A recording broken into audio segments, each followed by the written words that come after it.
Welcome to the Cultaholic Wrestling Podcast. If you like a lot of wrestling on your YouTube, join our cult. Hello and welcome to another splendid edition of the Cultaholic Wrestling Podcast.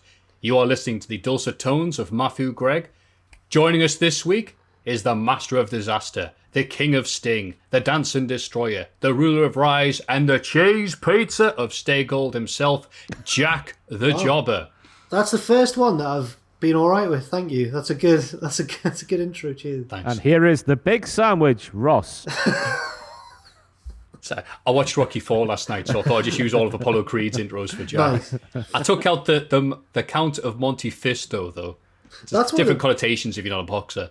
That's one of the best entrances in any media ever. The Living in America entrance. Yeah. Oh, God. And Drago just stood there like... Yeah. What's going on? So good. This is normal. But wait. And of course, making his glorious return to the podcast, we've missed his long stay away, as short as it was. It felt like forever. Everyone, if you have the ability to, please stand up, put your hands together to welcome return our friend and yours, Puppet Jack. Oh, no. Yes. So worth it. Also, Ross is here. Yeah, where was that found? More importantly. I went to the office because people have sent in wonderful photos for the dog wall. Segue. Thank you, Chris from Minnesota, for the lovely dogs Penny, Ambrosius, Eleanor, and Eleanor, Jimmy to his friends, for sending the photos there. There are others that have been sent, but I haven't had a chance to go to the office because everything's shut. I don't own a printer. And while I was there, lovely Andrew was like, "You all right?" I was like, "Yeah, I'm fine. Good to see you." Hey, there's that Puppet Jack. And I went, That's right. And I said, you know what? I'll just take him and just see how long it is until Pacitti notices he's gone. And this week I got a message from Pacitti saying, "Yeah, you're off pitches this week." So all I can say is, worth it. Even when we were all in the office in pre-COVID times, there was never a Puppet Jack check. We never were like, "Where is? Oh, he's there. It's all right." He was very much treated as like, just. I'm sure the Puppet Jack for much of 2020 lived on the floor of the downstairs studio where Adam does his voiceovers. Lots of disregard put Puppet Jack's way. I realize I haven't washed him. Probably should have done that. Oh well. Covered in Pacitti spit. Give him a wash. Oh no. He's damaged goods. But anyway, yes, that little silly joke aside, Ross is back after a week off. Ross, how the hell are you? And how was your week off? My week off was okay. I was going to do walks every day, basically. I had me one walk a day, and then it snowed. And I love any excuse not to move my fat arse. So the snow was a lovely excuse to sit there all week and just watch all of Parks and Recreation from front to back. What a fantastic show. But it was okay. I missed the podcast, though, lads. Of course I did. And the podcast missed you. Well, okay, fine enough. Don't do that head thing. You know it's true. We missed you like we missed season 1 of Parks and Recs because it gets so much better after that. It does, doesn't it? Yeah. And Jack, after that lovely introduction, how the hell are you? I'm all right. I had quite a busy week, actually. I was on yours and Tom's SmackDown Retro Review show. That was very enjoyable. Thanks for having me on. And on Twitch, obviously, me and Owen took Cultaholic FC to the playoffs of the Conference South. Conference North, even. What am I talking about? We snuck into the playoffs. We weren't expected to do very well. We won the first match in extra time. We battered the second team 3-0 away and got to the final. Derby Day against Gateshead in the final.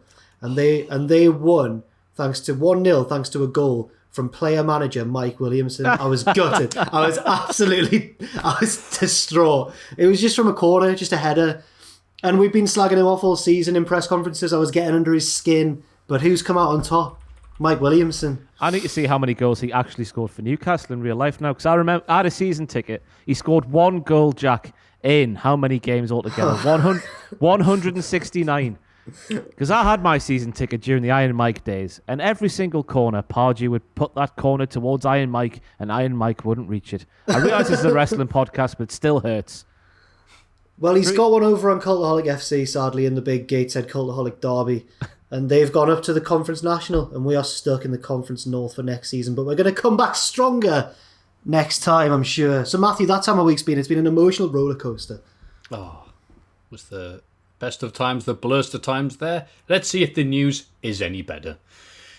WWE has signed Eli Drake, Taya Valkyrie, Blake Christian, Anthony Henry, Angela Queen Arnold, and Christian Casanova, to name just a few. I'm sure by the time this video comes out, there'll be 10 more to add that list. Also, Triple Jump, Barry the Shark, the Lamp on Jack's desk. Look, WWE is signing lots of people right now. And also, Progress is going to be on the network. So I guess they're kind of in the feeder system.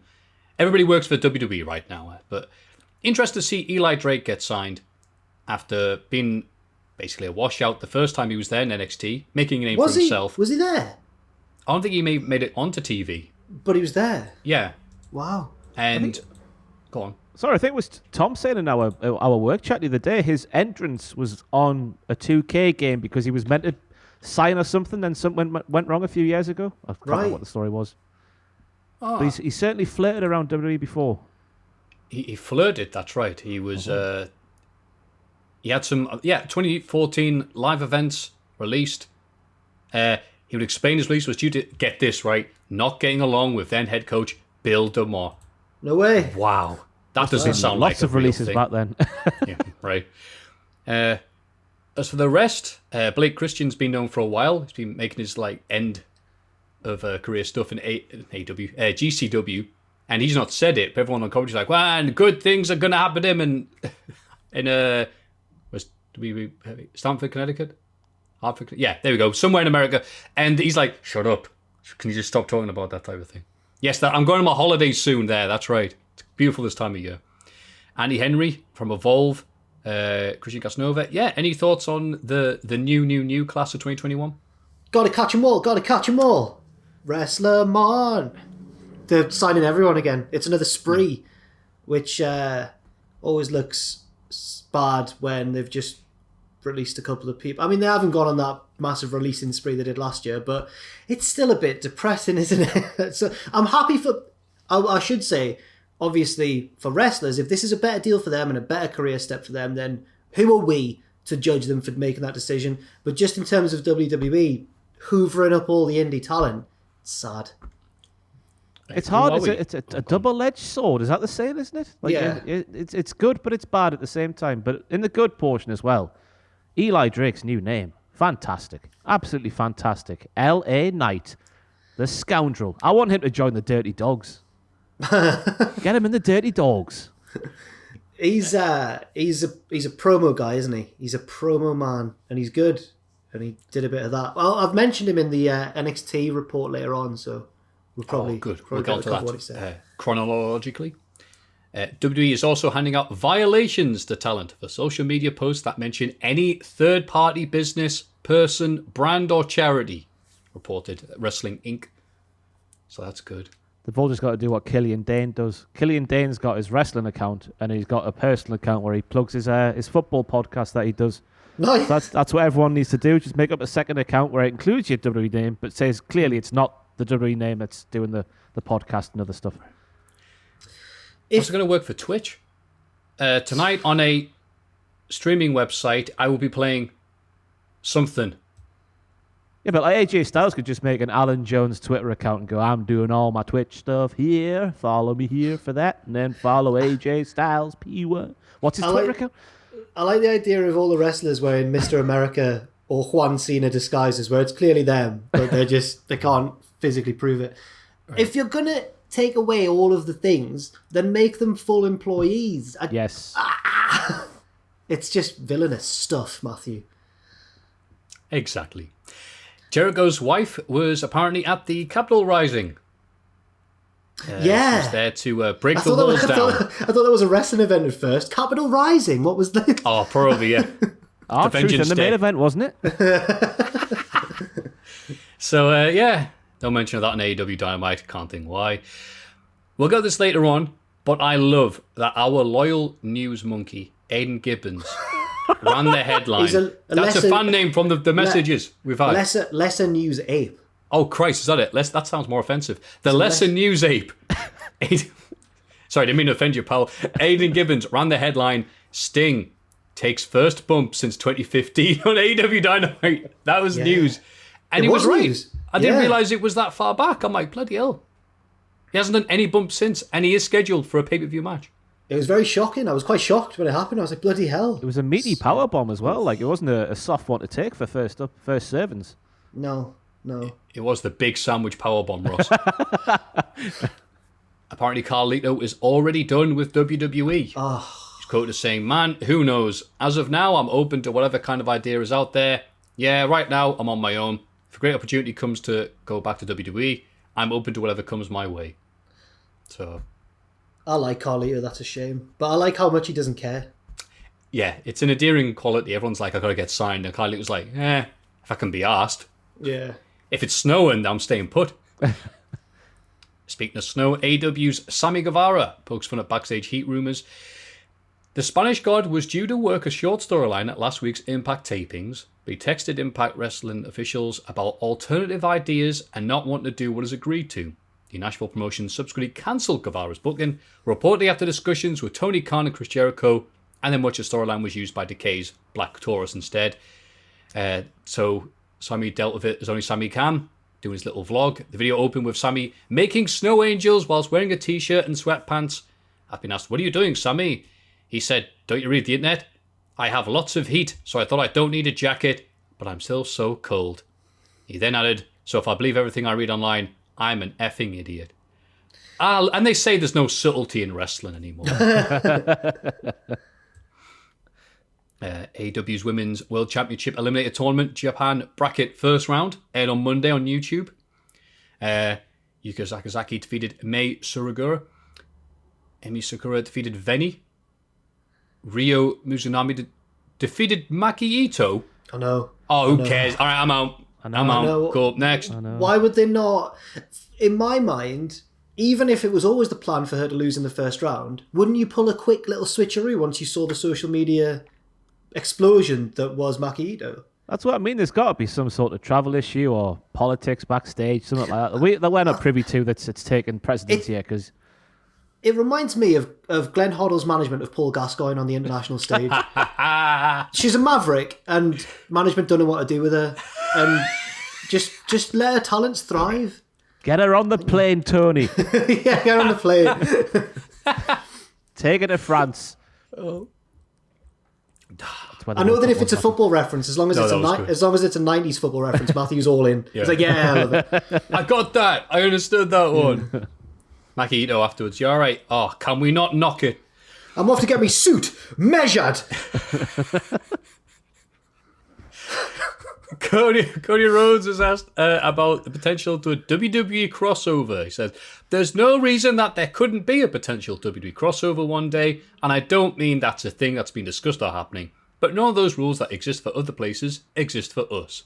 Wrestling is really this universal industry. The territory reference that you made, that's fairly accurate. But the part of it that's most accurate was a genuine trust.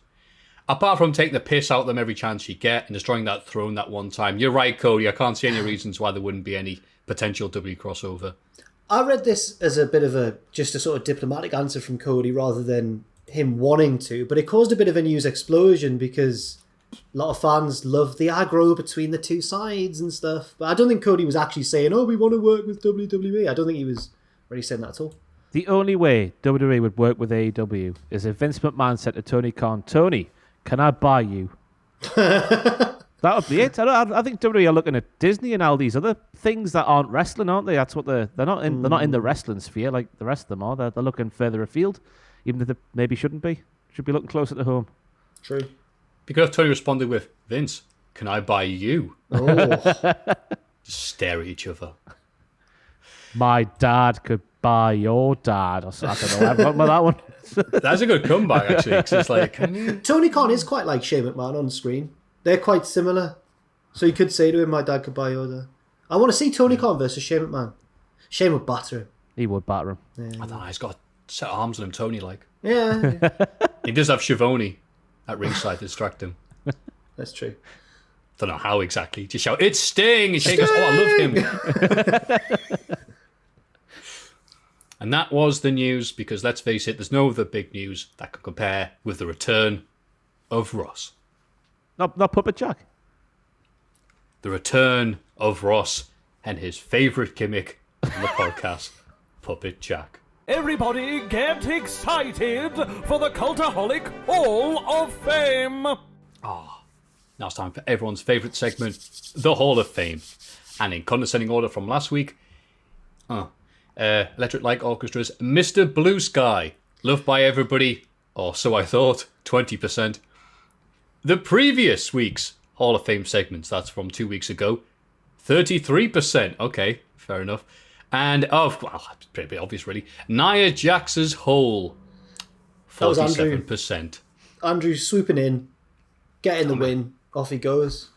Yeah. Right, like a thief in the night. Billy Big Bollocks, eh? Really big about it. That's right. Well, I'll be sure when you tell him on stream when he's doing his Lego and his Pikachu, he'll be very excited and happy and all emotional. But Ross, that was done in your seat that you're now sat in. What is your pick for the Hall of Fame? Your mom. No, I know what this is about. Oh no, I actually forgot about that. No. It comes from a sincere place, and I've been reliably informed.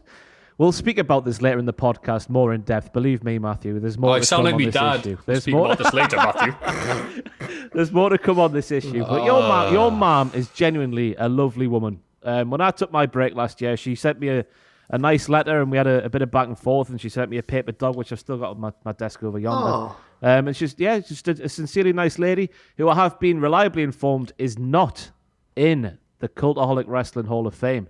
So she needs to be there, doesn't she? So I'm going to be the one to sort of... Richard says he's put her in last week as an honorary mention. But... Well, we can take that honorary mention, Richard, who nobody else can hear, and we can stick that up your ass. We can give Maffew's mum, Mama Botch, as she likes to be known, the entry into the Hall of Fame that she deserves. That's good. I didn't know about this. I didn't know about that last week, but Maffew refused to nominate her because he didn't want the kerfuffle of his mum going, "Why don't you nominate me for the?" He just tried to get her in like the side door, but now she deserves to go in the front door. Get the limo pulled up to the front door, the red carpet rolled out, and get Mama Botch in the Hall of Fame. I say the proper way. Wait a minute. Let me just consult my lawyer. Plead the fifth. More on that later. Jack, what have you got? I was worried that mine was a weak pick this week, but I don't want it to win now that Mama Botch is an option, so I've got no shame in submitting it as a Hall of Fame option. Every Thursday, Spotify do a Throwback Thursday playlist, right, of a different genre or era each time. And recently there was a Throwback Thursday that was like all the songs that played in my youth when I was like getting old enough to go out and stuff. So there was a lot of that one Calvin Harris album. There was Party Rock Anthem by LMFAO. But one song that I remember just being excellent and all of us enjoying when we graduated from school and were on results night out and stuff was a song by wrestling's favourite rap artist, Flow Rider, and his song, The Club Can't Handle Me Right Now. And I put it on the other day and it just took me back to being young and carefree. Even though when you're that age, you don't realise you're carefree and you only realise later on that you were carefree then. You're like, oh, I wish I'd known. But that's what Flow Rider's Club Can't Handle Me Right Now did to me. And inspired by Matthew's pick of a song last week, I've gone for a far less popular song. But I don't mind because I don't really need it to win. It's just in there because I don't even particularly like the song. I just like what it represents in my mind. Do you know the song, Maffew? I'm trying to... I know the song name. Oh, no, wait, the DMC. No, it's too accurate, Ross. Yeah, don't do it too accurate, Ross. We'll take it down. The club can't even handle me right now. He owns the night and he don't need no help. Got a feeling like he's... Obviously, I love it. Obviously, it's really popular in my head. But no, it's a catchy song.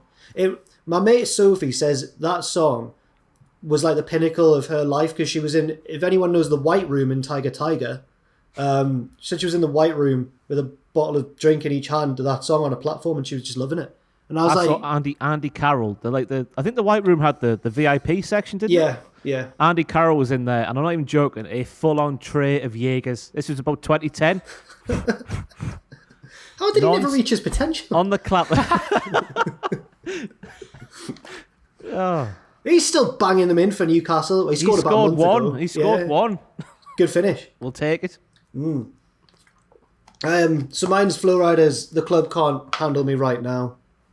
Maffew. That's nice. No, yeah, Maffew. What's your pick? That's nice. It's nice when you get that song that sums up a period in your life so well. I'm sure there's many people your age who have that similar thing with that song. It was that or Jay Sean's Down, but that was a few years earlier. I don't know if you know Jay Sean's Down. Baby, are you down, down, down, down, down? Baby, don't worry. No need to worry. You are my only. Yeah. No need We're going down, down, jigga, bigga, where? Yeah. No. No? Oh. No. No, You know then. what they say? Life ain't always easy, and every day we're survivors. It's quite deep, quite an emotional song. It's a roller coaster. You just gotta ride it down. That's him. That's the one from Boyzone. Oh, sorry, DMCA. Yeah, no, that's a lovely pick, and I like you using mine. It's gonna be great though if you get yours in and it beats ELO. There's no way. There's no way that a 10-year-old Flowrider song is gonna beat Your Man. Not for a wrestling audience. I was gonna say.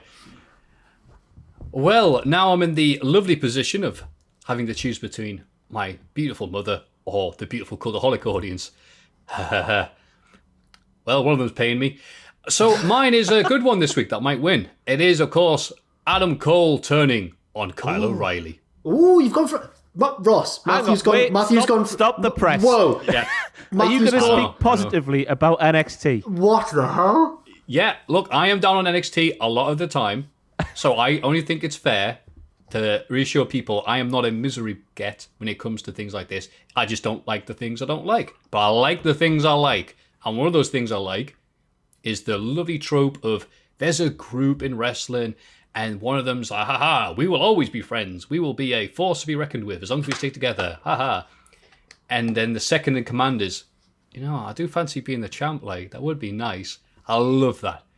Randy Orton in Evolution, then Batista in Evolution, Starscream with Megatron. I love it. And you get this little scenario playing out before your very eyes. Plus, Kyle O'Reilly needs to be headlining NXT away from Undisputed Era, like, since a year ago. So I'm happy that we're getting proper angle advancement. Something's happened with Undisputed Era, which needed to happen a long time ago. Yeah. Great. Win. Everyone's a winner. It's a good pick. Especially my mum. It's a strong field this week. Well, two of them are strong. Flowrider's not strong. Have belief. Part of me thinks, like, is this me becoming assimilated with this type of video making content where I go, on one hand, it would be nice for Mum getting the Hall of Fame because she deserves it. On the other hand, it would be funny she comes second, and then every week someone else tries to get her in, and it's me trying to get votes against her. She's like Tommy Dreamer trying to beat Raven. It just can't happen. Like Tommy Dreamer trying to beat Paul Heyman at WrestleMania X7. Oh my god. So more on the exciting saga between me and my mum later on, but for now, the Hall of Fame picks for you, loyal viewer, are Matthew's mum, aka Big Mama Botch, not Mrs. Maffew. That would imply she's my wife. Please stop typing that. Jack's Flow Rider. This club can't handle me right now. Club can't handle me Club right can't, beg your pardon. Club can't. And, of course, Kyle O'Reilly getting punted in the heat. All those picks are yours at patreon.com/Cultaholic. Yes, you can vote. We give you permission. Excellent. Good one, lads. The Hall of Fame's been on a sterling run of form over the past few weeks. Cool. Yep. Cheers, guys. Thanks for that. This is This Week in the Wrestling. It's this bloody week in the wrestling. This week in wrestling. First of all, start off with SmackDown. Roman Reigns opens the show and is reminded by Adam Pearce that he is contractually obliged to defend his title at the Elimination Chamber. But Heyman's legal wrangling ensures that Roman only has to defend the belt, I should say, against the winner of the Chamber immediately after the match. Pearce says that there will be chamber qualifying matches on SmackDown. It says here why. Well, Raw didn't have any, but yeah, but Raw sucks. But Jey Uso and Kevin Owens have automatically qualified. Oh. think more on that later on, so we'll sum up at the end of the SmackDown. Well, go on then. Kevin Owens shouldn't have been allowed to automatically qualify. Neither should Jay. They've qualified because they've lost to Roman a number of times. Stupid. Falling upwards, they call that. Sonya Deville sets up a tag team match where the winning team will both qualify for the Chamber. And it's the Mysterios versus Corbin and Zayn. Zayn picks up the win for his team, pinning Dominic. Yeah. I can't remember if I watched a SmackDown or not, because I don't remember any of this happening. I remember this. Big E wants to issue an open challenge. I love this. But is interrupted by Apollo Crews. And Jack, what does Apollo Crews' entrance theme sound like? What? Apollo! Thank you, Ross. Right. Oh, I'm sorry, right. I thought we had a thing going. It's not a No, problem. it's A lesson we learned a couple of weeks ago on the podcast. It's never a good sign when you have to shout your own name at the start of your theme. Thank you, Sorry, Ross. I do remember this bit. It's cool. It's cool. You've had a week off, Jack. You're a bit rusty. Big E issues the challenge to anybody at all in the building apart from Apollo. And Apollo just refuses to leave originally. So Big E, and I haven't seen this in WWE for ages or if ever, takes a microphone away and he's just like, no, I'm just going to mouth off at you. No, I'm not. No, you're not going to be picked up by the mic. I was going to yell at you with the microphone all the way down here. So Apollo's like, I want to be in a back. No. I thought that was great. I really appreciate that. Nakamura accepts the challenge, but Apollo, of course, ruins the match after a few minutes by attacking Big E. What do you think, Ross? Yeah, I'm enjoying this arsehole version of Apollo Crews. It's obviously better than what he was doing before. Because we've said it so many times, haven't we? Just a fantastic wrestler, but when he was a babyface, at least the character work was never really there. But now he's good in that role as well, which is it's weird to see how good he is at being an arsehole. And I like that as well, that Big E taking the microphone away, because it just made it feel a bit more real. And going, I will not accept your impromptu challenge, young man. Right. I will have it against the man it was agreed to be against. Just him going, no, I'm done with you, pal. Piss off. Felt more real. I could put the microphone there between his pecs and be like, look, listen, Apollo, go away. Seth Rollins makes a SmackDown return with his old music. A lot of the roster are around the ring while he gives a speech about becoming a father. He says that is to change his perception. And he now realizes that he's the great leader SmackDown needs to become great. Most of the roster walk away. Cesaro shakes his head at Rollins, who attacks him until Daniel Bryan makes the save. A weird segment, because I don't know why the crew would have been there anyway. That's it. All the roster's here. They're here. I'm like, what? It was harking back to that promo he did on Raw when he initially turned heel, wasn't it? And the entire roster was at ringside after. Was it after Survivor Series or something? They just done crap at Survivor Series, and Rollins he blamed everyone. Yeah, town hall meeting. Right, so you would have thought, oh well, Rollins last time we had one of these was an utter get. Let's see what happened. Oh, there we go, and he's still a get. Cool. Let me go back to the back. I think that the change to the theme was to sort of really went to thinking, oh, he's gone babyface again because bearing it down, Rollins is babyface, isn't he? So that, and then leading on and saying, oh, I've changed my ways because I'm a father now. I think it was a bait and switch. The suit needs talking about, probably. Squeaky-licious. That was a leather suit. He must have been sweating his bollocks off. That must have been horrible. Yeah. We need to know, did he ever have his back to the camera? Because I just assume when you're wearing that, it would just have no back on for ventilation purposes. You're just walking around, just arse hanging out. Like a hospital gown. Yeah, basically, aye. Oh, bless him. Hey, it's the price of looking good. Bayley faces Liv Morgan with Ruby Riott at ringside. Billie Kay comes down to apologise to Ruby for last week, which distracts the referee and allows Bayley to get a cheap win over Liv. Bayley mocks Billie afterwards for having no friends, which would make her a what? Billy no mates. Exactly, Ross. 2 for 2. Wow. Is that what they're doing? I reckon this might hint at Bayley and Billy being a thing. You think so? Billy being Bayley's lackey. That's going to be it. I hope they don't now. Yeah. Wait, Bill Bailey? Bill Bailey. Billy, oh, perfect. Wow. Coming down doing the waltz down the aisle together. Yeah. Is that what it's called? The waltz? Or the waltz? No, the waltzer is at the circus, isn't it? The waltz is the dance. Yeah, the waltzer is the circus ride. Yeah, they'll get it. They'll get Sasha Banks' leg and they'll go, all right, on 3. Sound like a giant breaker twig. 1, 2, 3, clap. When we were watching TakeOver this past weekend, I taught Owen, I spoiled wrestling for him. I taught him how Pete Dunne does the finger breaking sound. Oh. Spoiled it. Slapping that titty meat. Was it everyone in the audience clapping at the same time? Yeah, everyone's in on it, yeah. The Street Profits say that they're coming to get the tag titles back before beating Otis and Chad Gable, aka the only other tag team on SmackDown, I guess. Reginald sucks up to Sasha Banks backstage.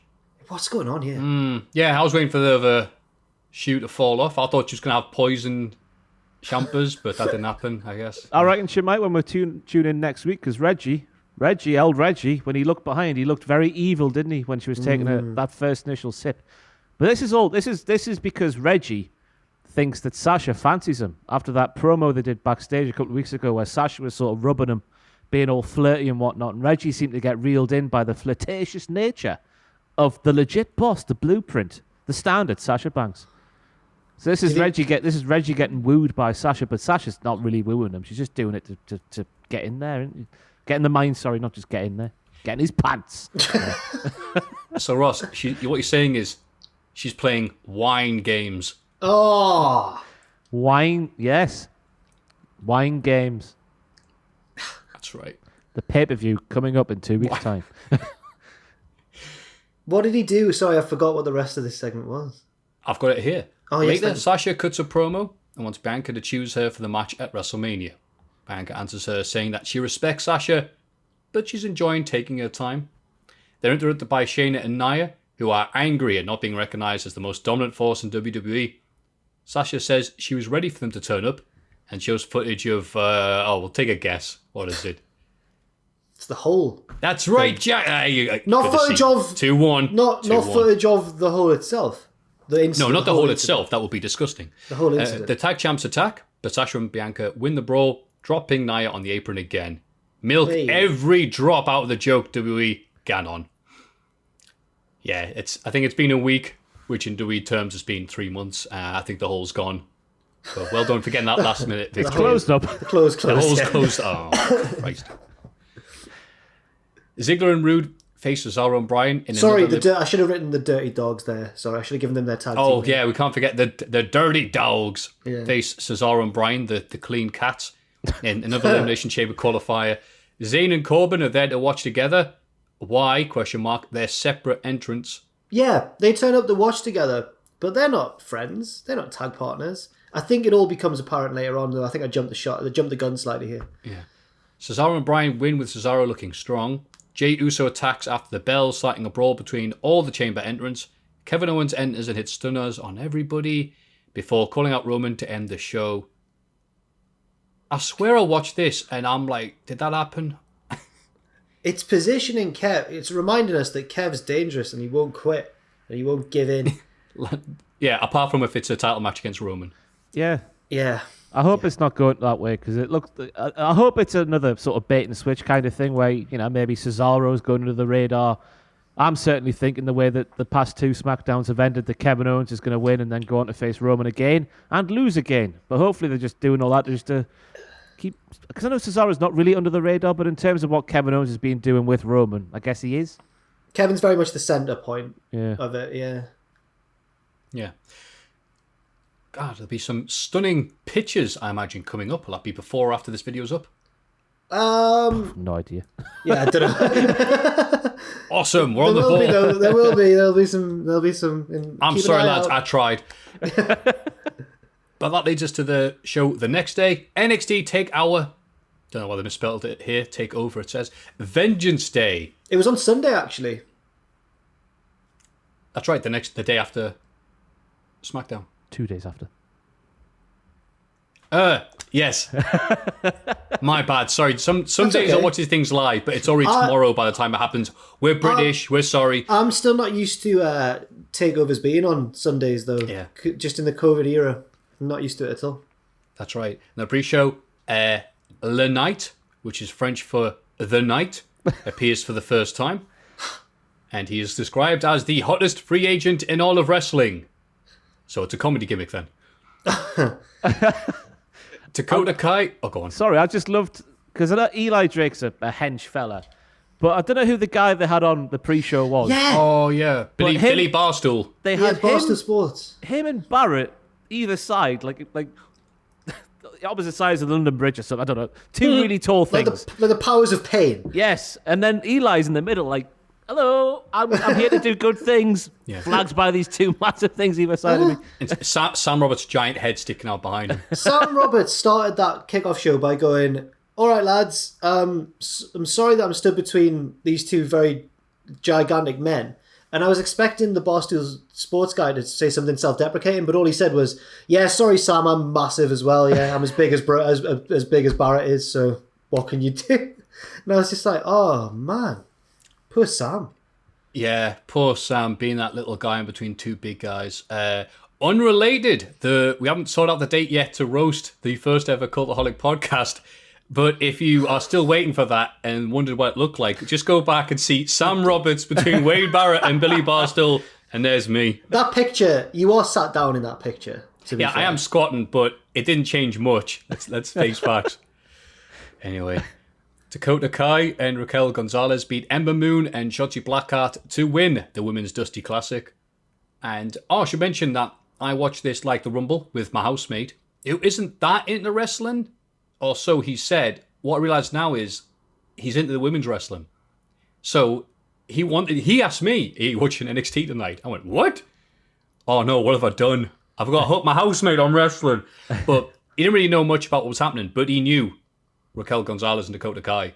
And he was ready to watch Raquel Gonzalez press Dakota Kai and do all the things. So I just want to say, well done. Sometimes you get focused on what you watch and what it's things you like about wrestling and what Ross likes and Jack likes about wrestling. It's really cool listening to other people who go, no, that's what I'm into. That's what I want. I don't care about the headliners or the guys doing super kicks. The women's stuff is what I care about. I was like, oh. Apart from that little bit of market research, I thought it was a good match. Stuff happened. Wanted Blackheart and Moon to win. It was weird that they were playing goodies for the first bit, but my housemate didn't care. And then it went back and went normal. So I wanted Dakota and Raquel to win, but I do admit that it's weird with them getting a title shot against heels Shayna and Nia. It would have made more sense probably for the babyface team to win, but I like Dakota and Raquel a lot, so I'm not angry about it. And then Regal stood awkwardly next to them when he presented them with the cup. I like Raquel's finisher. How does she get them up that high? That's what I want to know. Where does she grab them? Her hand goes up through the legs in quite cheeky fashion, but then I think she's got them by the shoulder or the neck. Oh, it's incredible. Yeah, it's good. It's like when Roman used to counter out of a triangle in every match, and he'd lift them up with his whole arm. Yeah. Johnny Gargano beats Kushida to retain the North American title. We're going to fall out here, Maffew. We're going to fall out. Get ready. Get yourself warmed up. Ross, I don't know if you saw this. was I'm kidnapped. not going to say a word, lads. You have a good time. Ross, I don't know if you saw the fireworks on Twitter when this match finished. No, I missed the fireworks on Twitter. What are the fireworks on Twitter? Wait a minute, let me do the recap. Okay, right. Austin Theory was kidnapped on the way to the ring, so Gargano has to do it without the help of the Way. Presumably by Dexter Loomis, by the way.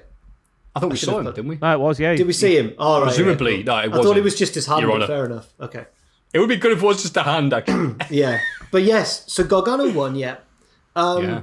Then I tweeted saying, I thought that was a really good match. It wasn't a Johnny Gargano kick-out fest, but a lot of people were still complaining about it. So I said, surprised that people didn't like that, because basically I thought it was really, really good. And then Maffew just replied, no. I was knackered, because I went for me big walk that I have every Sunday. So my friend's like, you want to watch NXT? I'm like, sure. And I nearly fell asleep on the couch. So I was just like retweeting people doing stuff, say the funny things. So you were like, wow, Johnny Gargano's great, like, and all this. I'm just glad like, he's taking my point of view seriously here. This is good. Yeah. I realised during this match that it's not Gargano I have an issue with, because he still has the ability to do good stuff in the ring. It's just what NXT are doing with him, and a lot of the roster. Because the first time I've seen an NXT thing since what was the last one? In your house? No, not in your house. What am I talking about? Was it War Games? War Games, was it? Wow. Yeah. Was there not one Rumble weekend? I don't think there was. I feel like there was something. Was it like a weekly I've special? gone blank here. Hang on. Let's go on Google. How bad is that? Oh, God. Anyway, the point was, it's the first time I've seen one for a while, and once you watch a full show of it, you do go, there are a lot of very similar bits in these matches, a lot of people doing the same things, lots of same moves and spots. All right, It was War Games. Okay. Thank you. Ross, where have you been? We've needed you, mate. Don't never have any time off ever again. Yeah. Okay. Oh, sorry. Go on. Sorry. Yeah, sorry. I meant my long-winded point a bit shorter. My point was, watching Gargano do his thing was great. Until you can almost see, like, Shawn Michaels be like, all right, now do that for 30 minutes. It's all right. You know that natural wrestling stuff you do, and you and Kushida can do really well? Yeah. Okay.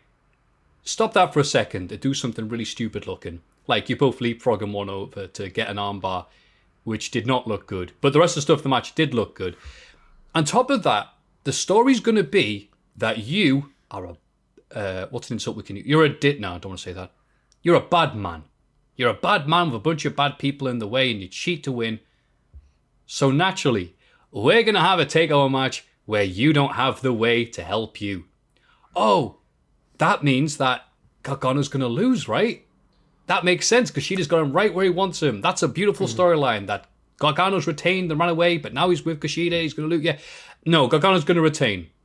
Yeah. Gargano, the bad man, is going to beat Kushida clean, and with no cheating, he just got the armbar, gave him a tornado DDT, and then pinned him. I'm like, all right, cool. Right. That sucks. And last thing, they did the exact same crap thing with Swerve Strickland. He was taking Santos Escobar. Escobar's lads were there ringside, then he got chased away. It's like, great, Swerve's going to win. Oh, even playing field, whatever you say it. And then Swerve went, wow, look at that ring post, dunk, and then did that and got pinned. And I'm like, what a crap story. So a lot of people said this to me in response. A lot of Matthew's little disciples said this to me. Little slugs. Oh, right, A lot of his okay. little slugs said this to me on Twitter. No, I'm joking. A lot of people... What do you call me? A lot of people, in a non-insulting way, to be fair, just said, I've got an alternative point of view. I disagree with Kushida losing. And I said, I understand that, but this is clearly setting up for Gargano versus Loomis. So I don't have too much of a problem with Gargano beating Kushida. I know how hard Kushida is. He won the WCPW PWWC. But in this instance, I can sort of accept him losing. I know that he's not really had anything to shout about since starting NXT, really. So I hope that does turn around soon. But this time, I was okay with it. I do understand the other point of view, though. I do. That's where I think people are getting a bit mixed up, aren't they? Because it's not NXT Kushida, just in terms of sheer kayfabe and how he's been booked and what he's done and what, more importantly, he hasn't done. Him losing to Gargano is completely fine. Johnny Gargano is the bloody god of NXT, isn't he? Heel or face, isn't he? He's Mr. Takeover, Johnny Takeover, Johnny Wrestling, all that stuff. Can't beat him. But I thought this match was very... Because I get Matthew's point of the takeover matches and the near falls and whatnot. And there was a couple, but there was nowhere near as many as there normally is. And it was just... I thought it was just a really good wrestling match. I really enjoyed it, me. I thought people were waiting to hate it and then made themselves hate it subconsciously in their minds. And I've said before, I'm not Johnny Gargano's biggest fan, but it's not his wrestling. It's just him, just his character. I don't really. This might be terrible of me to say, but I watch him doing his heel stuff, and I think to myself, like, I could come up with that doing it on YouTube. Do you think it's really basic and really sort of carry on camping, but Americanized a bit? It is a little bit. I do agree with that. You know what I mean? Carry on Columbus. Yeah. But I enjoyed the match. I thought it was good. Fair. We've had a good discussion there. Apart from when I Great minds battling it out. Yeah. Apart from when I call people slugs, which I regret. It's slugs. What a beautiful insult, though. I think it's just me, though, as well, Jack. Whenever somebody goes, that was a great match, and no one can say different, I'm like, oh, well, come on. You're just begging to have someone reply. Oh, you're really like, cool, I don't know, you're a certain leader, a certain train aficionado sharing that tweet about his old Facebook status saying, people who drink fizzy water are rotten and scum, or whatever it was I said. True. And he added me.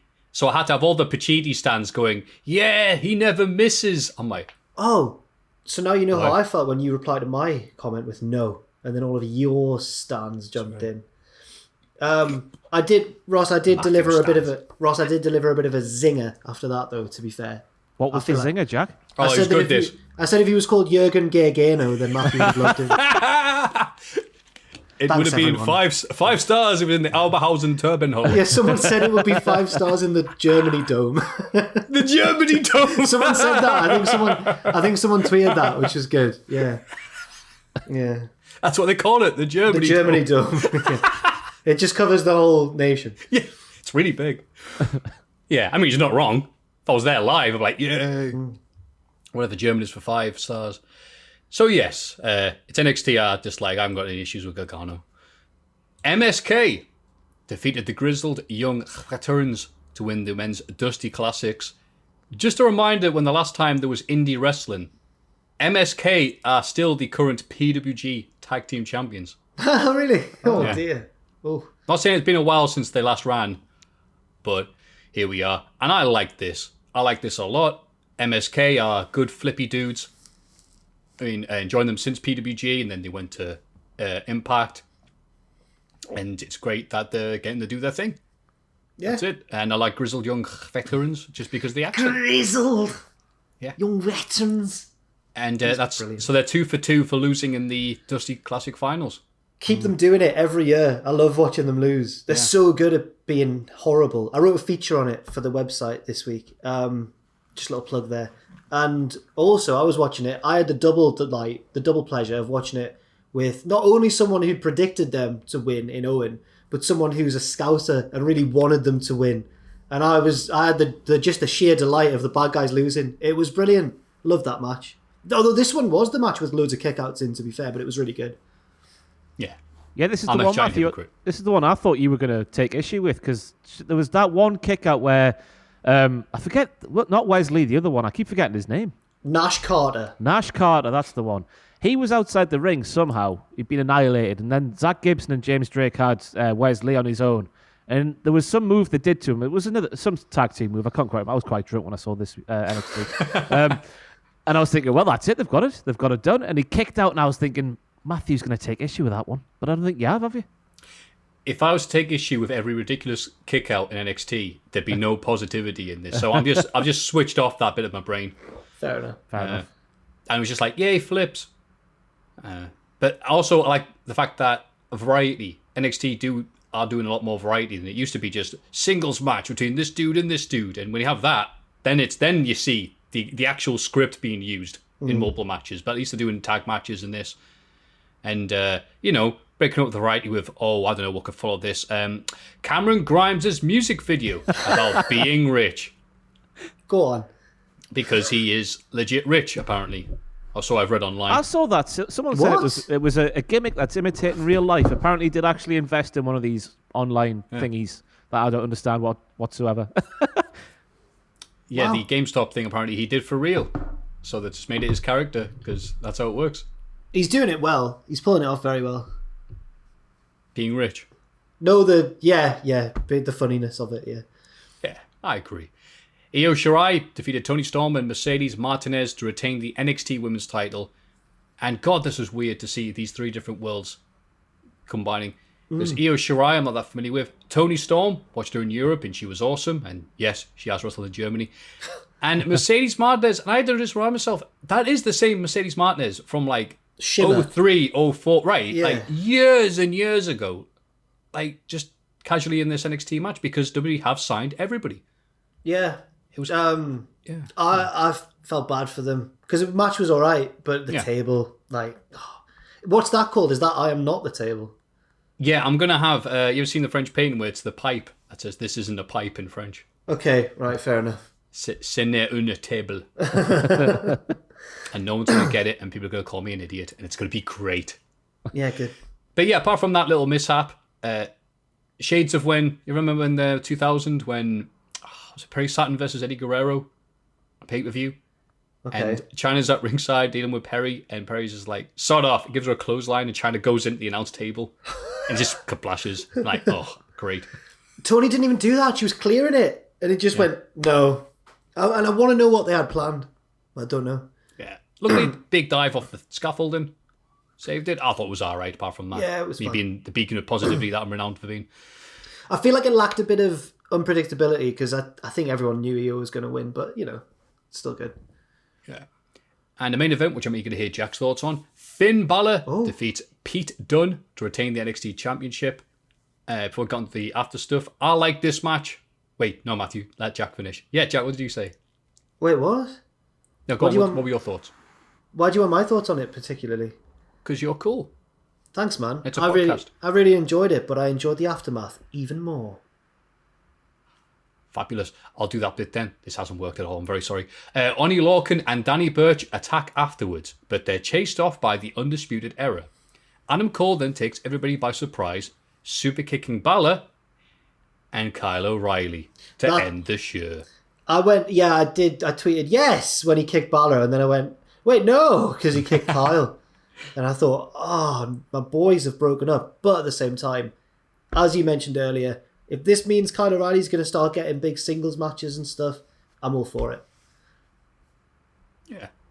I thought we were going to have some sort of like lively debate like we had with the Gargano match, because I saw a lot of people liking this match, a lot of people disliking it. And I think a lot of your love for the match will come if you're from this area of the world. Going, come on, Pete Dunne and Finn Balor, go at it, doing the holds and holds. I get it. I get what you mean. Yeah. No, I still enjoyed it. Just because they're both really good. Did you enjoy it, Ross? Yep, it was like 3 matches. Well, 2 or 3 matches in one, wasn't it? You had the sort of map-based stuff at the start, and it sort of developed into a big NXT thing towards the end. I really enjoyed it, and obviously the heel turn was earth-shattering, if not a bit devastating on the part of our Kyle. It was a good way to end. I think it's about time Undisputed Era broke up. I think they've had their go. Time to go their separate ways. I feel sorry for Bobby Fish. Yeah. He wasn't even there to try and stop it. Yeah, where was he? I think he's injured, isn't he? Injured again. Again? I think so. Good God. Oh well, come out to a nicer guy. And I like almost the silent film acting style of like, glad I knocked Pete Dunne down, and then Balor looking at his hand is like, wait, no, he's got a hold of my fingers, you know. Yeah. He maintained fingers control like Okada would. Yes. Yeah, and it worked. Every time it's like, no, me fingers. Yeah. Really silly, but worked really well. And again, variety. Yeah. Monday Night Raw. There we go. Miz opens the show and introduces Drew to Miz TV. Drew is in no mood for the Miz, understandable, and eventually headbutts him. Drew leaves while Miz reveals that he's removing himself from the Elimination Chamber match. I guess because someone realised, hang on, he's Money in the Bank holder. Why does he need to be in this match? This doesn't make any sense. Yep. Yeah. And I hate it when they do that. And I love that match. You know, I think it's Royal Rumble 2015, Cena, Rollins and Lesnar. But Rollins didn't need to be in the match because he was Money in the Bank holder. I don't know. You're right, aye. Yeah, but that was still a very good match. Not very good. I sound like such a snob there. That was still marvellous. Oh, splendid match. Riddle teams up with the Lucha House Party to break some sort of record for worst segment in Raw backstage history. Sorry. To defeat the Hurt Business, MVP Cedric and Shelton. Lashley attacks afterwards and locks Riddle in the Hurt Lock, where he belongs. MVP's injured. I was going to say, also in this match, MVP suffered an injury. I did something this week that I've never done before, and because I wasn't working when I saw this week's Raw, I fast forwarded a segment because I knew I didn't have to watch it. And when I saw Riddle start to speak, fast forward went on. I cannot watch him. I can't do it. I don't understand why he's so stupid. I can't. He's a legitimate MMA man. He can do the MMA. He is a hard man. Just have him kick people. What's so hard? Why doesn't he do this?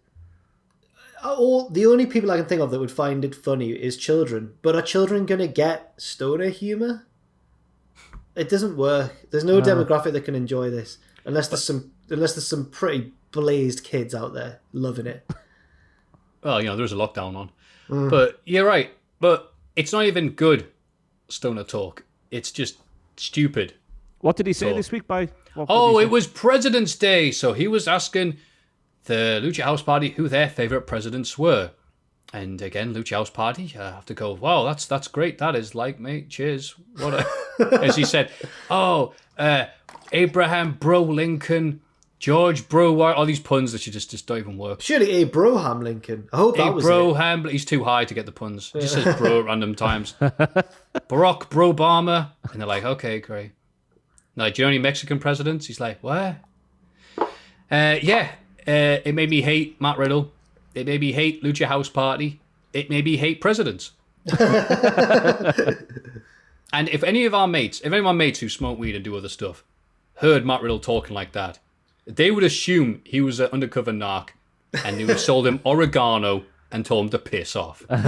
So, moving on. Akira Tozawa wins the 24/7 title from R-Truth backstage, but immediately loses it to the number one icon, best-selling merchandise seller in all of WWE, Bad Bunny. With the help from Damian Priest, who... DP? Big DP. Yeah. DP, bang. This is good for Bad Bunny. Damian Priest is going to be knackered once Bad Bunny leaves, though. It's true. He's going to be like Mojo Rawley when Gronk doesn't return his calls. I'm saying it's shrewd business on WWE's part as well, because Mr. Bad Bunny, he's doing a sing-song on SNL, which is watched by more people, I presume, than watch wrestling. Yeah. Yeah. Yeah, and it is funny, because in one way it's like, oh, that makes sense. That's good business sense by WWE. Point your head at your finger. Well done, Maffew. But on the other hand, is anybody be going, wow, that's the 24/7 champion, Bad Bunny, on Sunday on That's a good SNL? point. Will anyone recognise the 24/7 title that doesn't have the WWE logo prominent in the middle?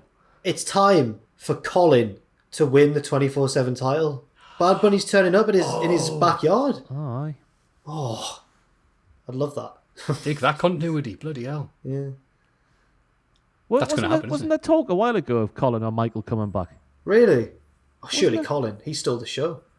I don't know. Michael's a underdog, isn't he? Yeah. Colin had the same... I've never gotten over it. Colin's got the same voice as Cody Rhodes. It's so weird.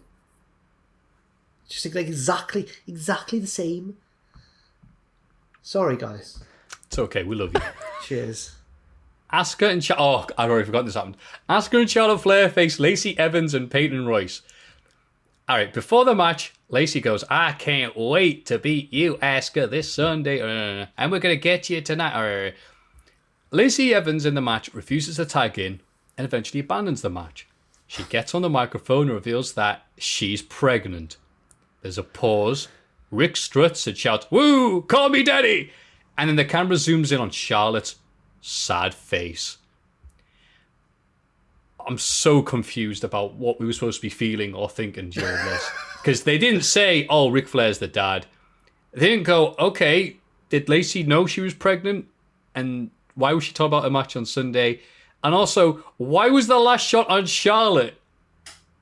Yeah. I mean, that last point's obvious, because it's Charlotte's just the most important one. But the way that Rick sort of went towards Lacey, it was inferring that she's rode Space Mountain and she's ended up pregnant. Yeah. That was what was heavily implied there. Yeah, but they didn't say it, and it's Ric Flair, woo. But I hope it is. I hope that's going to be the thing. But I don't. But why can't it just be like, she comes out on the stage and goes, I'm pregnant, everybody, and there's pyro go off? Why not that? Why not? Because that's an AEW thing. Apparently she really is as well. Yeah. This isn't just an angle. She shoot preggers.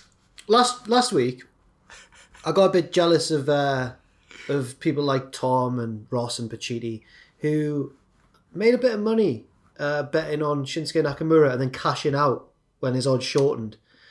So I stuck 20 quid on Lacey Evans to beat Asuka.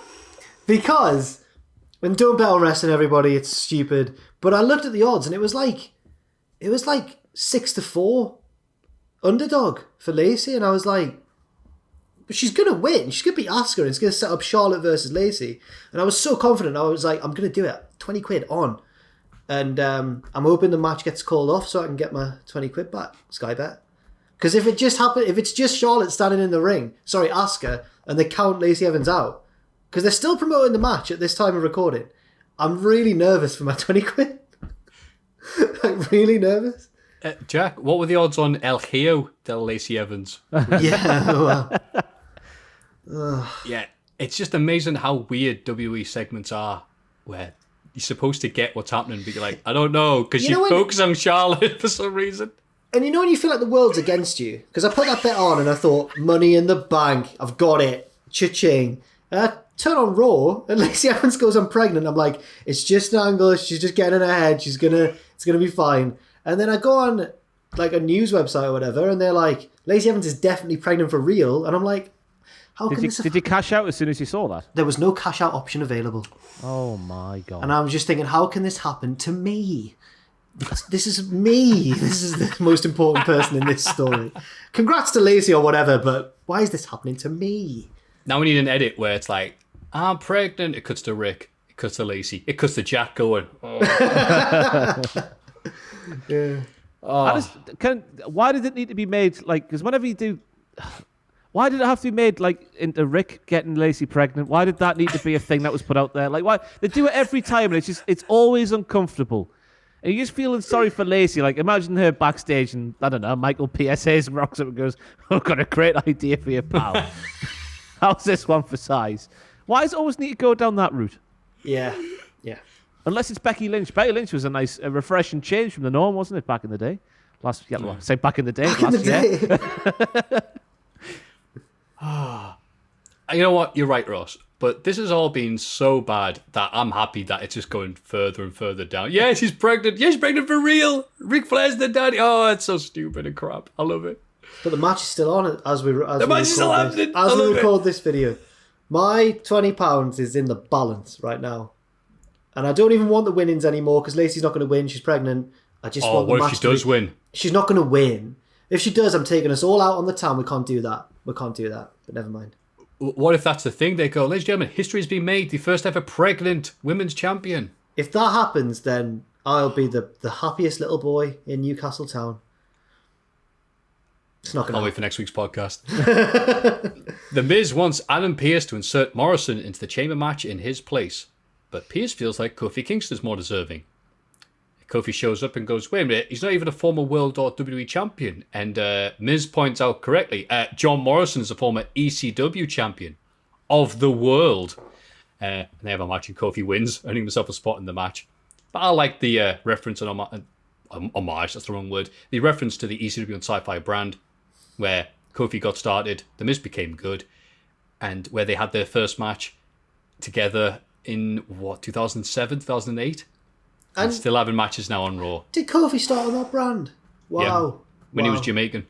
Oh, yes. And they put Miz there just because no other brand wanted him. They went, team up with Morrison, nothing will happen. Good times. Randy Orton cuts a video promo about how he's going to win the Elimination Chamber match, but he's cut off by footage of Alexa Bliss. She appears to be in the middle of a satanic ritual to resurrect the Fiend. Yeah, just as you do. It's just par for the course at this point, isn't it? What are your thoughts, Ross? Last week's Raw was a lovely breather from all this spooky bollocks. It's not... I don't know what you even say. It's just... There's a fine line between it being like, spooky in a good way and just being naff. But every single week, and it's no fault of Alexa. I think she's quite convincing in the role. It's just what they're having her do. It just makes you go, this is just naff, innit? Yeah. I don't know if that's just my opinion on it, but... Alexa's legitimately a good actress. I remember seeing footage of an old NXT promo class where her and Scott Dawson were like a hit couple, and she was like, oh, howdy now, just not acting like we know Alexa Bliss is at all. And I was like, she's really good, but even she can't save this, unfortunately. I think it's funny that we went from being, a bit subtle and ironic with the Firefly Funhouse and doing this crazy stuff, but under the radar, and I like that, I can't remember the word for it there, but it's getting stuff under there and like, it's kind of weird, but it's kind of not, it's ironic. To flat out, no, I'm doing a satanic ritual to summon the Fiend. This is actual devil worship now, it's awesome. And it's funny because I don't care about that type of thing, but seeing people online going, what? Oh, I can't believe that. Oh, this is too far using that bloody, what's that symbol called? I've forgotten it completely. Pentagram. Using the pentagrams to step too far. How could you do this? No, sorry, lads. We can't call them that. That AAA have that name trademark. Are these the sort of people who wanted like Dungeons and Dragons banned in the 80s because it was satanic? That sort of thing. Like the parents against the devil or that. Well, they're kind of right in this case, aren't they? Because look at Alexa Bliss turning all evil and shut off the screens. Go, well, look. You can't tell me that's not evil. That's right. Lana almost pulls off a shock win against Shayna Baszler, taking advantage of a distraction caused by Nia Jax in her hole. Oh, also Naomi brawling on the outside. Thankfully, though, Shayna wins the match. Hopefully, this is the start of a natural progression of Lana getting her groove back and becoming normal.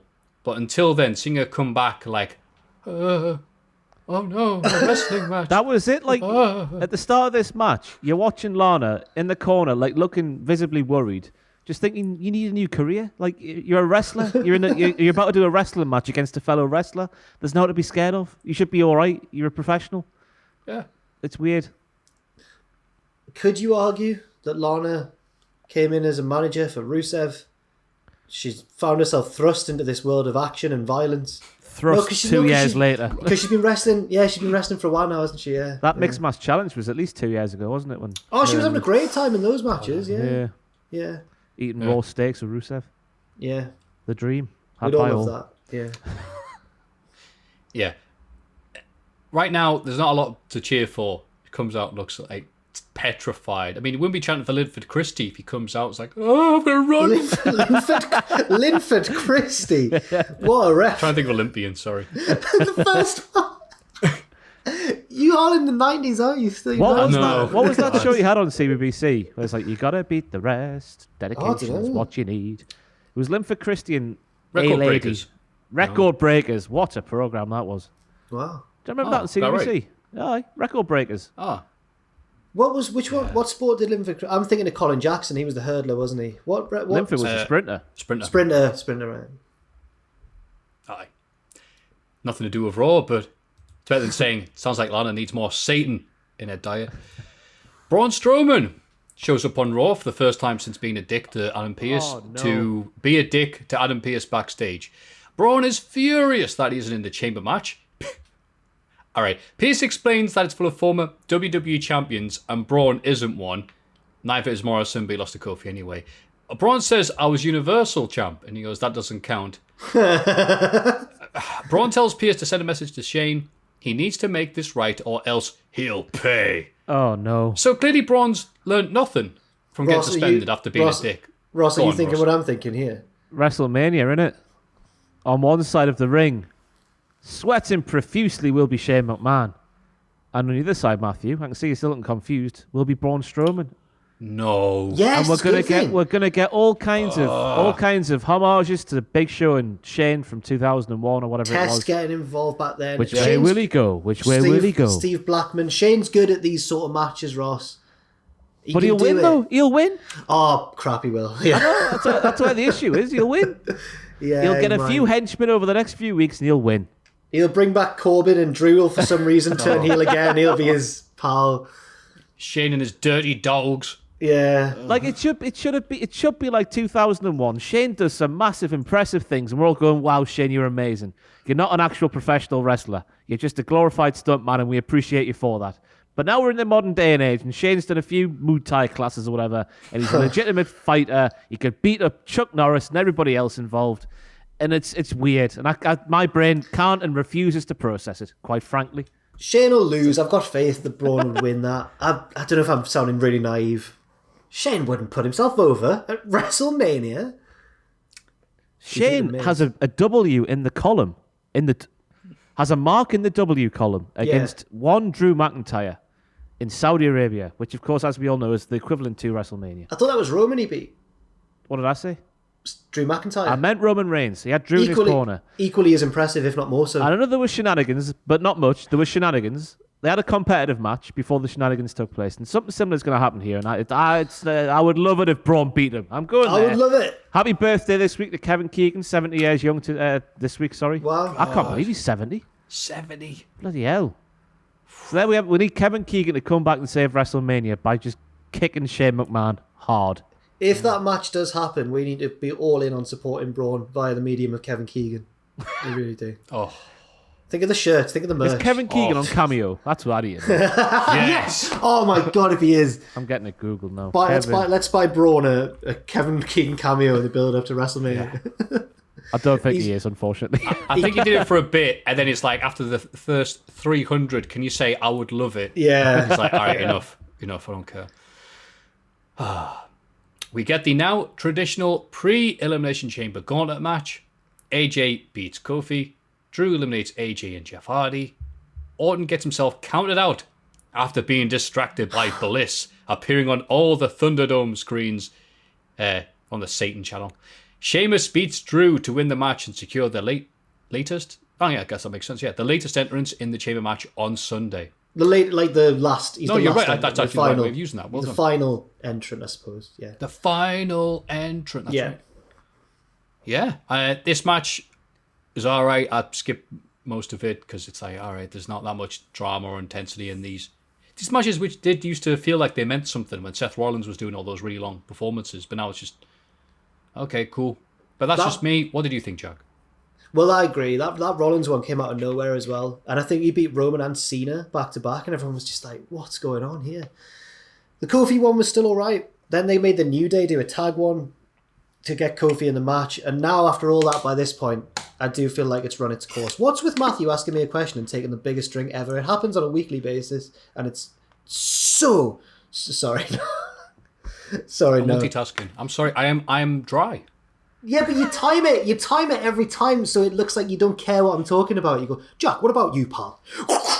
And I'm just like, oh, you horrible little man. You know what? I may have via Pavlov. Well, I say it. Via Pavlov, I may have knackered myself, and whenever you're talking, I'll get thirsty. Yeah. Oh no! I've ruined my brain. To be honest, I take drinks when you two are speaking. I just hope it's not my turn to speak, so I'll take a drink when I can. Oh, I'm still fair listening. enough. I probably do it as well then. I'm sorry, Maffew. And I No, do agree. you are right. I do it, but No, I'm not even that thirsty. But I'm like, oh, Jack's talking. I do agree with your drink liquid. Sorry, you go ahead. I do agree with your. I do agree with your point though as well. I do agree. No, it's all right. I feel like I've ruined the atmosphere. I'm sorry, lads. In fact, there was a news video I did with Tom recently where he asked me a question and I knew that he wasn't listening to me. And then his cat magically appeared on the screen and he went, "Oh, the cat's here!" And I thought, you've just been prodding the cat on the screen. You weren't listening to me. He thought I was a fool. He thought I didn't realise, but I did. Sorry. Yeah, Tom can get away with that because he's very good at it. That's the radio personality in him. But he wasn't. I could tell he was doing it. He was doing his noise where like you say something and he goes, okay. But he's not listening. He's prodding Pablo on screen. And then after you should have said something like, I think that this will be a good match. Tom smells. And he just goes, okay. Yeah, right. There you go. And his cat comes on to agree, I guess. Sorry, any Maffew. other closing thoughts on Monday Night Raw or the concept of drinking, Ross? The concept of drinking is necessary. We all need it to live, don't we? We all need some water. But Raw, I can't remember a thing that happened in that gauntlet match. No. And I had Raw on my lap in front of me, watching intently. So read into that what you will. In fact, no, Sheamus attacked him from behind, didn't he? That's a thing I can remember. There's a thing that happened. Oh, did he? At the start of their bit? Right. Yeah, okay. his entrance theme played and the camera was on the Tron, but he came up from behind and that's how he got the upper hand as Maffew goes out of focus for the first time in a while. No, he's back. He's back. Look, I'm drinking what? Look, it doesn't go out of focus. That's it. Oh. It needs sustenance or it goes out of focus. Anyway, AEW Dynamite. Hangman Page teams up with Matt Hardy again, this time to defeat TH2. And it does appear that Jack Evans gets a little hit in the head after taking a very rough powerbomb with his head landing on the back of his partner's leg. Oh. Because then later on it goes for an insane, but obviously Jack Evans can get away with doing stuff like this. Middle rope Phoenix Splash. Is that why doesn't you really missed it? work. I feel bad now. So I try to leave those botches out, that WTF series I do that a few people watch. And I brought it up this week because I thought that's too far of a gap you've missed there, Jack. I can't not mention it. I feel like an arsehole now. Oh, Thanks, you'll Maffew. look bad because of your botch videos, right? Yeah, Ross, you and those botches. Oh, I tell you over and over again. No, I mean, I think hopefully there'll be some sort of news update on him, see if he's all right, and then cross your fingers and hope he's all right. That's it. Yeah. I tell you what, though, I do like... We were just about to speak about Hangman, what was he? Are we moving on to something else? There's more to come. There is more to come in the I will match, so... shut up, Maffew. I will shut up, not you, Maffew. I will shut up, Maffew. Comma Beautiful. Maffew. I'm having Comma the Maffew to his friends. That's the right. the paedophile scenario. Shut up, I will shut up, Maffew. Shut up, Maffew. Shut up, Ross. Right, Maffew. Hangman I knew what Page. you meant, but you don't say me and pedophile in the same sentence. Yeah, I was going to say, we should clarify the paedophile scenario is a different thing completely. Mark Austin. I thought, people watch the podcast, don't Yeah, they? they'll know. Yeah, they'll know. I know, but still. Maffew, it's that paedophile scenario all over again. You remember that time, Maffew? No. I just like dogs. Anyway, they had the match, and then Matt Hardy. I have that amazing contract that you signed last week, Hangman Page. I get 30% of everything that you make. Hangman reveals that the switch contract from last week has in fact ensured a bout between he and Matt at Revolution. Matt agrees. Well, he's got no choice. And if Matt loses, then 100% of what he makes in that quarter goes directly to Hangman Page's back wallet. Anyway, all this is going on. Matt convinces TH2 to join Isaiah Cassidy in beating down Hangman. Sorry if I missed out a bit. Sorry. Who is in football mascot. Isaiah Cassidy comes out as the Jacksonville Jaguars mascot, so we don't know it's him. And then he's brought the new contract. Hangman's brought him out, right? Hangman's brought this mascot out. But then Matt Hardy goes, right, well, if I'm putting all my money up, then you're putting all your money up. And Hangman goes, looks like we got a money match. And then Matt goes, get him. And the mascot reveals that it's Isaiah Cassidy. But Hangman brought the mascot out with the contract. And Matt was surprised about the contract. So who knows what here? I'm a bit confused. So what you're saying is Isaiah Cassidy is pregnant? Yes, that's correct. Great, fantastic. I took that as Matt Hardy dressed Isaiah Cassidy in that mascot outfit all day long. Okay. Knowing that Hangman Page would have to bring out a contract. Not knowing it was the contract, but a contract. Because Hardy took it away, didn't he? It makes no sense, does it? It's not crap. I love you guys putting this picture. Hangman knew he could trust him because he's a big fan of the Jacksonville Jaguars. Unless Matt knew about the only way this can make sense is if Matt knew Hangman had switched the contracts, acted surprised all the way through the segment. It was a ruse, just to get the jump on him. But I don't think that's happened. I don't think he did know. I hope it has. Yeah. I hadn't put this much thought into it. Yeah, but you're right. This has holes. It's like Swiss cheese. Yeah, I don't know. But what I was going to say is I like Hangman Page bucking the trend. No pun intended, because of horses and buckaroo and whatnot. Of being a babyface who has a brain. I'm a fan of how clever he is. And that is the point I was going to make. That's the fantastic analysis that people tune in for, I know. That was right, and because he's not dumb, because he wouldn't have taken on all these men by himself if he didn't have his, and he quoting what he said, good friends, the Dark Order. Little by little we get closer to the Dark Order Hangman Page. -1 did the Get 'em Boys. Maffew, have you heard the Get 'em Boys story? Get 'em Boys! The Get 'em Boys story?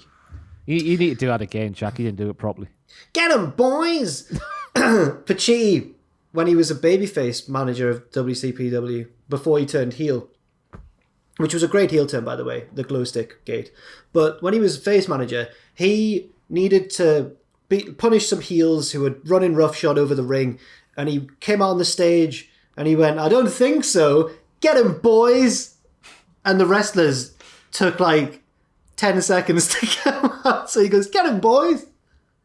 And then there's just a horrible pause. And they've definitely done it on purpose, haven't they, as well?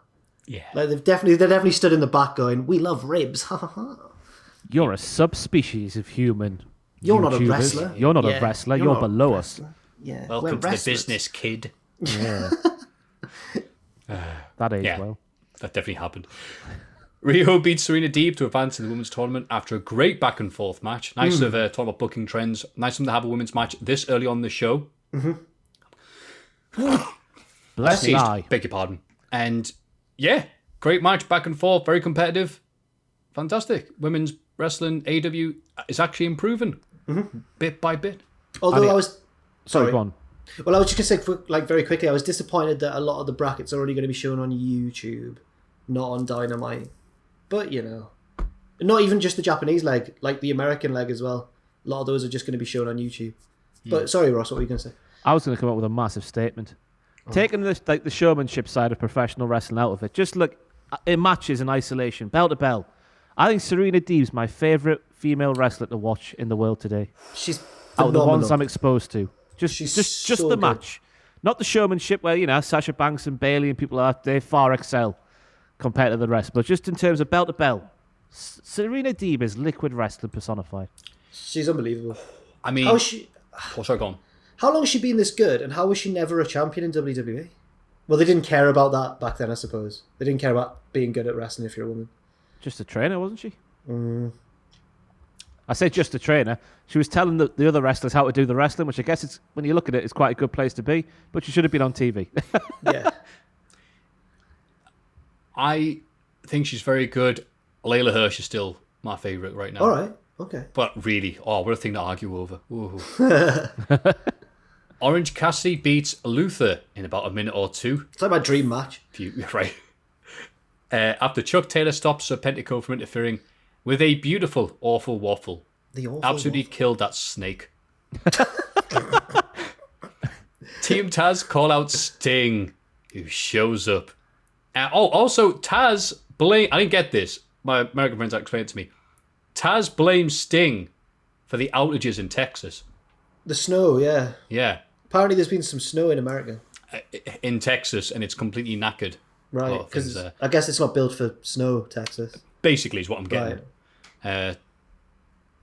He is goaded into putting down the baseball bat by Taz. He attacks, but is overpowered and given a big, fat, big sandwich, nasty powerbomb by Brian Cage. Finally. Yeah. Finally, someone on Team Taz has reacted with some physical brutality. How long's it taken? And good on Sting as well for taking such a meaty bump on his first one for 6 years, nearly. Yeah. I love the part where Taz, before Sting came out, where Taz was like, word on the street is that Sting's going to call out Team Taz. And I was like, he's been doing that for the past 3 months, Taz. Does he not watch? And you've been stood there, Taz, with your gang of merry men, doing bugger all about it. Oh, the poor here. That's a song. Yeah, of the they've gone police. past again. I'd like to clarify. People might think by this stage that I live in like a really rough area. I don't, but police often go past for some reason. Yeah, you don't, but your neighbours do. Yeah. Kenny Omega is in a school reading the Young Bucks autobiography to a class of young children. Callis tells him that they have to leave, and the kids are upset. Callis and Omega says they can play with Michael Nakazawa, and the children beat up Michael Nakazawa. I forgot to mention the bit before this. Throw into this segment, JR. What did he say? He said, and now it's time to see what Kenny Omega is up to. Kenny Omega, the WWE champion. No, Jim. No. This is what Cody was talking about. The relationship's working already.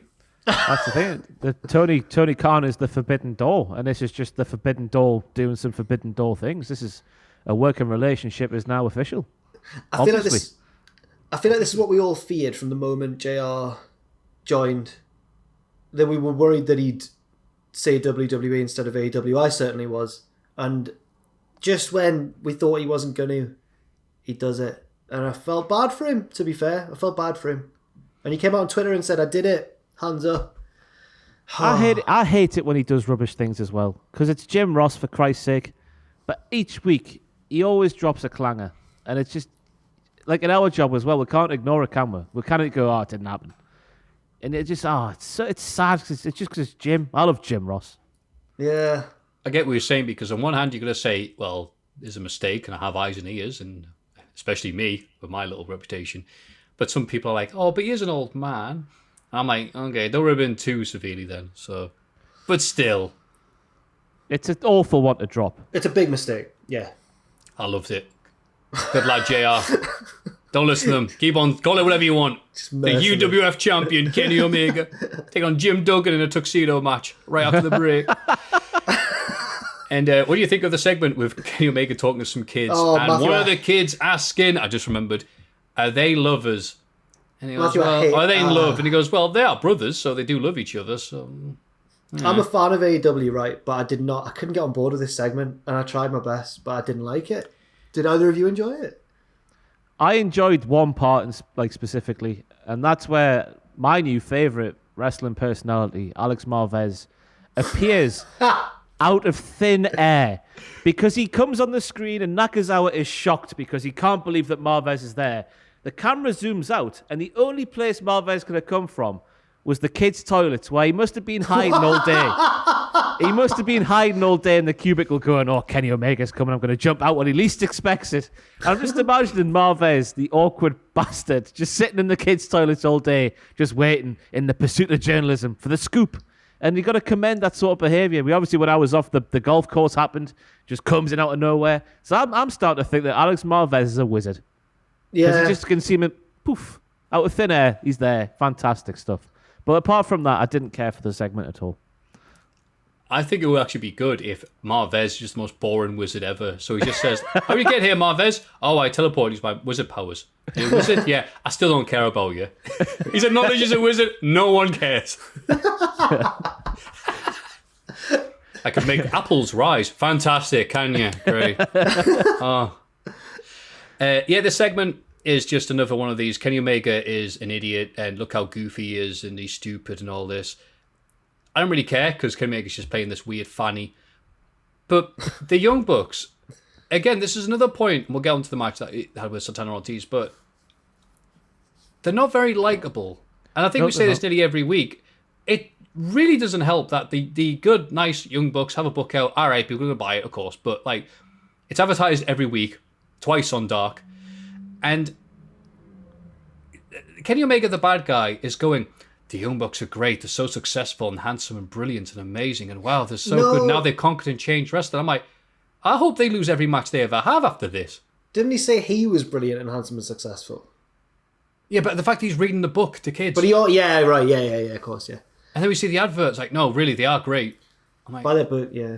Like, Mick Foley didn't get this much press when his book was number one on the chart. Yeah. I find the dynamic between the Bucks and Kenny and Don weird. I don't understand it. So, the Bucks have lost Kenny. They've lost him, but Kenny still likes the Bucks. But Don's trying to... Yeah, because he wanted to run out and save them later on. Oh, yes, he did, didn't he? But Don doesn't want any of that. But the Good Brothers still like the Bucks, or are pretending to lull them into a false sense of security under the orders of Don, or something like that. Yeah, I don't know. I don't know what's going on. It's a bit convoluted. But then why do the Bucks still like? Because too sweet, money. Yeah. The Bucks feel like Don has corrupted Kenny. This is my guess, and that Kenny's been turned into something that he's not by Don, and they want their. But friend Kenny, back. we know Kenny is that though. But is Kenny that? That's actually a great point, Ross. We know you're not a fanny. Everyone's like, no, you are a fanny. We've seen you. This is the return of the cleaner, isn't it? This entire. Yeah, he's always been this deep down. Yeah. And then the Bucks went through that weird phase where they just start kicking people and acting like heels, but they never really turn. I don't know, man. Yeah. The Young Bucks beat Santana Ortiz to retain the tag titles, but the Inner Circle beat them down afterwards, and they tapped the Jericho and MJF signature submissions, set up the Revolution tag title match. Omega wants to make the save, but Callis stops him, and instead sends out Gallows and Anderson. The Inner Circle retreat, and Jericho is shoved by the Bucks dad at ringside, who did not need a credit or being told it was the Young Bucks dad. It was clearly the Young Bucks dad. It couldn't have been anybody else. You couldn't, if you tried, look more like the Young Bucks dad than the Young Bucks dad does. Yeah, it's like, without Googling who it is, go write down what you think the Young Bucks dad looks like, and then go and see how close you are to it. If I was like picking out of a police lineup and they went, which one's the Young Bucks dad? I'd think he was the trick question, like the obvious answer. I'd be like, well, it's not him. He looks far too much like what the Young Bucks dad would look like. But also at ringside, JD Drake, tag guy from Evolve, his partner's just gone to he's trying to hide in the back, but there's only one guy who looks like him. Right. It's him. Oh, he's not going to get Highlanded, is he? Well, no, he's not. It's not been announced that he has signed. I hope he's not. If he had been signed to WWE and he'd gone to an AEW taping, that would be hilarious, actually. Also there, Dory Funk Jr. and his wife, who was shown before the main event, and his wife was either on the phone for a bit or she was fast asleep. I feel like she was on the phone. Her hands were twitching like out of camera, but her eyes were definitely shut at the same time. It was fantastic. You shouldn't laugh, should you? But it was fantastic. No. Brandy reveals that she and Cody are having a girl before Cody joins commentary to watch FTR versus the Seidel brothers. And the quote, Boss Mars on Twitter, Cody should have bladed in the gender reveal. Inject him with a dye, pink blood comes out easy. Twitter's great. FTR win and go to cut Mike Seidel's hair, but the lights go down and they're ambushed by Jurassic Express. He has a new mask that looks exactly the same as the old mask. Slightly new mask. He's got bigger horns. Oh, Oof, well, Slightly, yeah. He's got an extra inch, yeah. Every inch counts and all that. right. It's because of Blue Chew sponsorship. And they're gonna face FTR and Tully soon. Yes, Whew. that's Why? right. Do you think Why he's still not? gonna be? Do you think you'll be? I mean, dunno. all he's going to do, isn't it, just to assist the old pile driver off the middle rope and then presumably pin Marco's stunt Yeah, after FTR have beaten down a bit. he might. Because he could probably still do the slingshot. No, that's not what it's called. The Shades of Tully off the top rope to Marco. because he's small enough. Yes. Right. God, what's It's a it weird called? one, isn't it? Because I know for a fact if this was I'm going to go there, lads. If this was WWE, we would be going, oh, this is terrible. This is the worst thing that's ever happened. If WWE had Tully Blanchard, though, I don't know. Plus, they wouldn't be using him in a innocuous 6-man tag, would they? AEW are the fun parent, and WWE are the... No, wait, WWE got Fire and Satan, so I don't know. Look, there is just going for a weird patch, but usually they're the... Mid-crisis uncle. Yeah. Midlife crisis uncle, sorry. Have you seen... Speaking of which, have you seen those rumours online on Twitter? Just rumours. That Vince is actually dead. No? Because no one's seen him in months. Oh my god. It's a little casual rumour that he's actually passed away, and people are just like, no, he's fine, he's just busy. He's just in another room right now.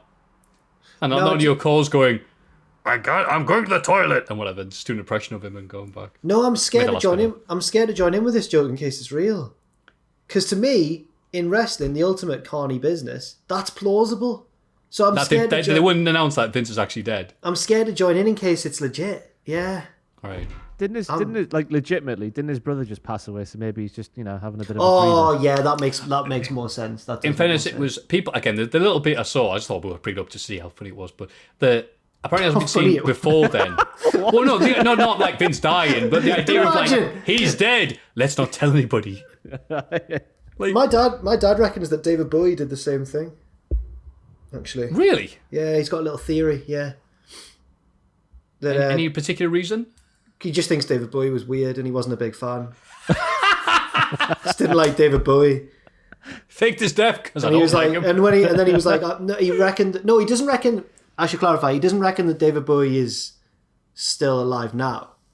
He just reckons that David Bowie faked his death for a short while to see what people would think, or to just be weird. I don't know. I need to ask him. I need to get him to clarify what he means.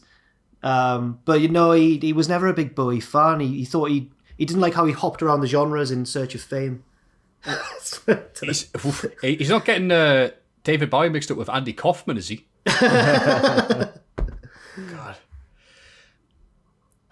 Also, Mike's... and then David Bowie took a pile driver from Jerry Lawler. Ground control to Major Tom. I need an ambulance. Mike Seidel made his return to mainstream wrestling, I want to say, because I've been seen for a while. And just because wrestling is way stupider than anything we could possibly write or perform, Mike Seidel, brother of Matt Seidel, slipped off the top rope, the exact same top corner that Michael Nakazawa greased up all those months ago. That's how it happened, all right. And he kind of slipped off his top rope move. Still mostly hit it. But if you wrote that down and made that an angle, you would go, that's crap. AJ Styles did a angle in Chikara, didn't he? Where on night one of the King of Trios, he legitimately botched the forearm. And on the second night, he did it on purpose, and the crowd all went, way! And then on the third night, he took ages and hit it, and everyone went, way! And it was masterful. But Mike Seidel did not do this on purpose. We'll have to wait until next week then, won't we? Well, I didn't. Moxie, Archer, and Phoenix win a wild 6-man main event against Kingston, the Butcher, and the Blade. Moxley is alone in the ring afterwards and is jumped by the Good Brothers. Omega comes out with a contract for a rematch, and he gets to pick the stipulation. And he picks Oh my God. an exploding barbed wire death match. Moxley headbutts him, which I guess is a yes in the deathmatch world, and is beaten down to end the show. Yes, yes, yes. Sam Driver is booking AEW, turns out. Can't wait for Tiger Master to turn up. I could say Sam-ism. Yeah, what? So how are they going to do this then? Properly. Do you reckon? Way aye. Few fireworks at ringside, bit of barbed wire, lovely stuff. God. That's it, because the match they had last year, of course, was it last year or was it the year before? I always forget this. Time is a mystery these days. Oh, the glass. Yeah, that was gnarly. So they can't do the gnarly stuff. Yeah, they can. And with it being out, is it outdoor technically? Yeah. Jacksonville? Daly's place, yeah. Yeah. Is it there? I don't know if it's there. I presume it's there. Well, anyway, with no one being allowed in, as far as I know, and there's a few stragglers. Oh, no, they're selling tickets for it, aren't they? Oh. I'm sure JL said they're $20. Yeah, but they're far away from the ring. Yeah. Oh, yeah, they're really far. Oh, yeah, you're right, of course. Well, that's the major issue, because in Japan, they were allowed to do them in outdoor areas properly anyway, because, you know, can't be blowing stuff up in an indoor bloody venue. But, yeah, if it'd been outdoor until you can't be mega rich, not that many fans around, yeah, they probably could. And they've never done it properly in American Indie, as far as I know. Maybe they'll have because I remember watching a thing about Moxley where he was rehabbing from his injury when he was in WWE, and he was training at this barn near his house. Maybe they'll have it there, like pre-taped sort of thing. Yeah, pre-taped sort of thing. I don't know. Or maybe because you can just imagine John Moxley actually want to do this live and properly, couldn't you? Yeah, I reckon they'll do it live. I hope it goes well. I hope that it doesn't look naff. Oh, me too. FM dub. Yes, finally. On NXT. Kyle O'Reilly opens the show. He wants answers from Adam Cole, baby. You super kicked me in the face and put a knife in my back. I thought I was going to say you super kicked me in the back, but I guess that works. Roddy Strong comes out instead and tries to defend Cole. O'Reilly isn't having any of it. And here comes Balor. Champ says that, hey, if O'Reilly wants Cole, he's to get in line. And he's suspicious of Kyle, but Strong says that O'Reilly had nothing to do with it. Suddenly, Pete Dunne, Lorcan and Birch attack and beat them down. And Big Pat McAfee later sends in a video message bragging that he was right about Cole all along. I love that. Yep. Nailed it, mate. Regal wants to book Escobar versus Cross, but Escobar sends a video message from home explaining he'll only face Cross on his own terms. Couldn't be asked to show up. Regal says the match will happen next week or Escobar is suspended. Whew. Do you think that he was stuck in the snow? Could be. Or possibly has come into contact with someone who's got COVID? Just any do you think... I got the sense that this was a last-minute thing because he couldn't show up for whatever reason. But I always just assume that all of the NXT roster just live in Florida. Just have to walk down the road to go to work. Yeah. Of course he'll live there, won't he? He'll be in one of those lovely cabins. Like an Olympic Village. There was, you know, when they do videos of them, like going around each other's houses and that, or like before COVID, I used to think that looks like a lovely place to live. You're there with all your pals. You've got a nice gym down the road. It's not far to work. Sun's shining. All your pals. I thought I'd try to think of a finishing point and I couldn't. Because that's just where you live, isn't it, Jack? Sun shining? Oh, yeah, right. Oh. But it's not snowing and raining, it's shining. Yeah, it's true. Shotzi Blackheart and Ember Moon take on Candice LeRae and Indy Hartwell. During the match, a van pulls up outside. It's Uber Eats. And Gargano investigates. He returns with Austin Theory tied up in his underwear. And Candice runs up the ramp to celebrate. This leaves Indy to get rolled up in the ring for 3. Uh-huh. Aye. You're a big fan of the segment, Jack. No. I like Gargano's wrestling. But like you said earlier, they're not using him very well a lot of the time. Leon Ruff beats Isaiah Swerve Scott, who brutally beats him down afterwards, angry at Ruff being handed everything. Guy had a point. I just need to say I haven't seen this week's NXT. No worries, Ross. I was locked in discussions with a potential straight to hell guest in my allotted NXT watching time, so I couldn't. Oh, fantastic. Oh, but have they already signed to WWE, so it can't happen? Not yet, no. Oh, okay. Get it done quickly. And I hope she doesn't. Oh, little teaser, little hint.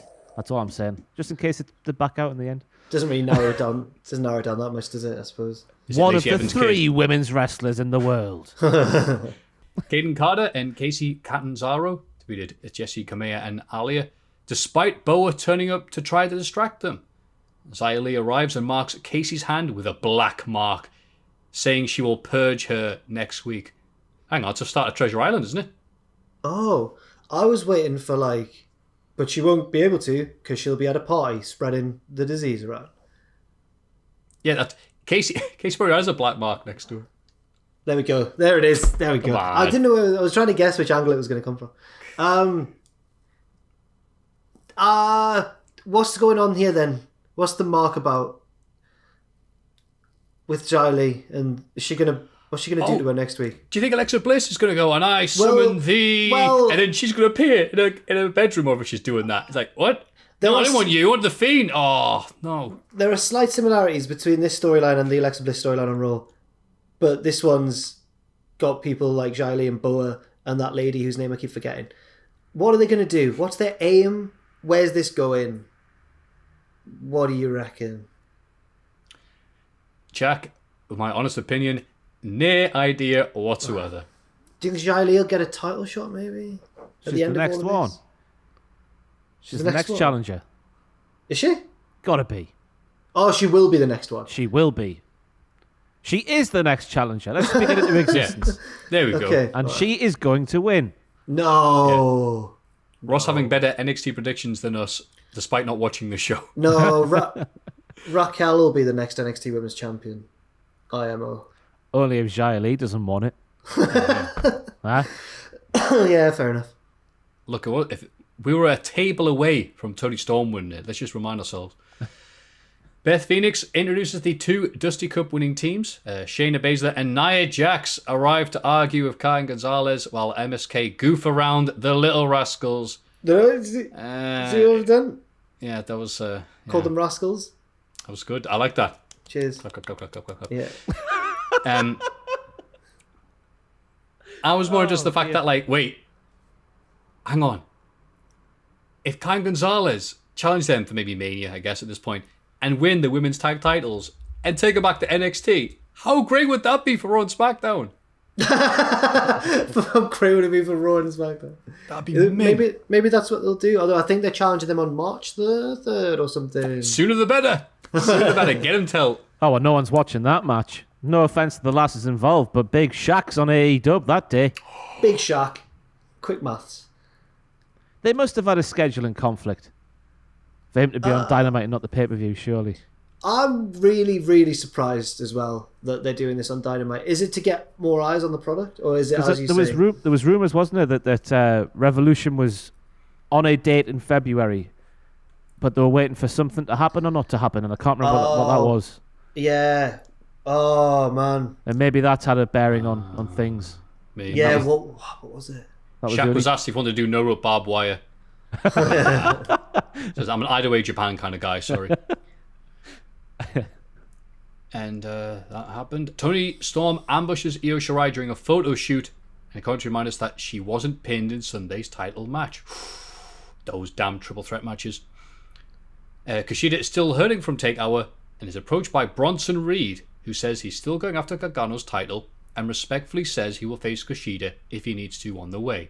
Malcolm Bivens then talks to Kushida, securing a match with Tyler Rust for later on.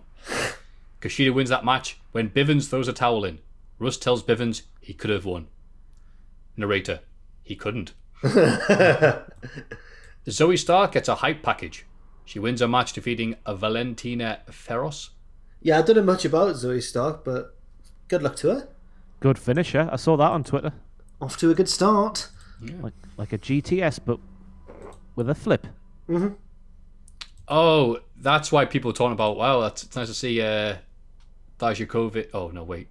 Whatever his Retribution name is. Oh, someone stole his finisher again. Can't wait to see his notes app in 4 months' time.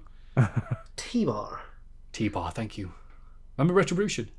Yeah. Me neither. Balor, O'Reilly and Strong take on Dunn, Lorcan and Birch in the main event. Cole interferes, shoving Balor off the top rope and giving O'Reilly a brainbuster on the ring steps. A miscommunication leads to Balor hitting Strong with a Pele kick, allowing Dunn to pick up the win for his team. Cole super kicks Balor afterwards and holds up the NXT title. But more importantly, they did such a pretty decent job of O'Reilly, even though it was a brainbuster on the ring steps, looking like he needed medical attention. That websites needed the fact that no, he's all right. He's not actually got a seizure. Yeah. I thought that's a good sign if people are actually panicking, going, is he actually dead? Scary. We've been worked like the marks we are. Yeah. the black marks on our hands. Yeah, NXT, some good stuff here. Oh, Maffew, turning round. He's going to be loving it by next year. This time next year. That's right. Yeah. When they go, what? FMW's not right. We have Piranha death matches. Get it booked. Maffew will be there in LA next year. Front row takeover. Johnny. It's all going to come full circle. You're right. Let's just say Vince moved me to a bigger flat. Is that Krusty the Clown? Yeah. Let's just say they moved me to a bigger house. He offered me £6. I love that joke. What's the episode? Because Krusty's like, I said the quiet bit loud and the loud bit quiet. That was the week in wrestling. Let's have a rummage in our mailbags. Let's have a little look in the mailbag until we get to the one that I know is coming and it's going to suck. Number 1, which doesn't suck. Hiya, loves. I have been a wrestling fan for the majority of my life, and as a person who identifies as LGBTQ, I've always been let down by the lack of LGBTQ plus representation within wrestling and the not so great way in which it has been portrayed in the past, with obvious examples being Billy and Chuck, Goldust, Mickey and Trish, Liv Morgan and Lana. I forgot about Liv Morgan and Lana. Yeah. What happened with that? Nothing. Is there a payoff? That was this one, wasn't it? Just I forgot about it. that lesbian pollen. But despite arguably still having a long way to go, acceptance and representation within the wrestling community has made leaps and bounds, with Shayna Baszler, Sonya Deville, Nyla Rose, Effie, Asuka/Venny, Sonny Kiss, and plenty more tearing up in the ring and proving the world that sexuality and wrestling ability have no correlation. All that being said, I recently went through a similar experience to something Ross has spoken about on the podcast, being that my partner introduced me to RuPaul's Drag Race, and straight away I saw similarities between the drag world and the wrestling world, and think about how well drag queens would do in the wrestling environment as commentators, managers, and beyond, with, as Ross has previously said, Bianca Del Rio being the perfect fit for a manager role, spitting verbal barbs with Paul Heyman, AJ Styles, and Becky Lynch being a sight I'd love to see. On the other hand, though, I think it would be extremely interesting to see wrestlers go into the drag world for a day and see what they've been able to bring to the table. In the spirit of this, my question for you is, if you were to become a wrestling-influenced drag queen, what would be your stage name and what entrance theme would be your signature lip-sync song choice? For me, I would dance and lip-sync my heart out to Chyna's theme under the alias Alundra Gaze. Yeah, right. I can't wait to hear your ideas. Oh, P.S. In one of the earliest episodes, a much younger version of myself, should say, submitted a question to the mailbag in the early hours of the morning and was subsequently torn into about by spelling and grammatical errors by one Maffew Greg, for being so excited to hear my admittedly crap question being read out, and since then decided I'd stick to just watching until now. Prick. All love, keep doing what you're doing, lads. That's absolutely fine and completely deserving on my behalf, by the way, just before we get to the lovely question. Yeah, and when we were starting off, I was very worried about the fact that I had assumed I'd be able to read people's questions and lovely messages perfectly right. And if you watch some of those early ones, I was like a chainsaw being primed. And, so I think if I was making fun of people, and I did used to be a much bigger dig of it, and I do apologise, it's because of my own insecurities. Well, it's not my fault, Ross, that this person wrote this so poorly. Who's it from? Drew. Thank you, Drew. A.K.A. Alundra Gaze. Alundra Gaze. I think that's a fantastic question. And Ross, I think you should go first because you're the one who loves RuPaul the most on this show. Well, I was hoping Kayla, because Kayla's a big fan of the wrestling and RuPaul. I was hoping she would help me out, but she's blanked me. So I'll go for. Oh no! I'll go for Champagne. Would be my name. Champagne. Instead Very of nice. instead of like the drink, it's fighting and the pain and stuff. That's good. And whose theme you come out to? I've got no idea because I'm making this up on the fly. I don't know where I've pulled that pun from, but I'm quite proud. Champagne is the name. The theme. Awesome. What's your favourite is his name. karaoke song? Don't Let the Sun Go Down on Me. There you go. There you go then. That's a theme. Well, I could see that. I can't think of a wrestling one, but I can think of one to do with my name, so I'd be Jack Queen King. And it goes in sequence as well, like a deck of cards. Yeah. That'd be Ace. And then RuPaul would say something like, yeah. And then RuPaul would say something like, don't you mean Burger King? And everyone would go, RuPaul, you're the funniest one. The dynamic of RuPaul's Drag Race really annoys me. The worst part is when RuPaul arrives and they all act like they've never seen him before. And they'll go, oh my God. Because he bursts in, says hello, hello, hello. They don't know he's coming. Yeah, but it's only, they've met him several times by this point. You never get enough RuPaul, I tell you.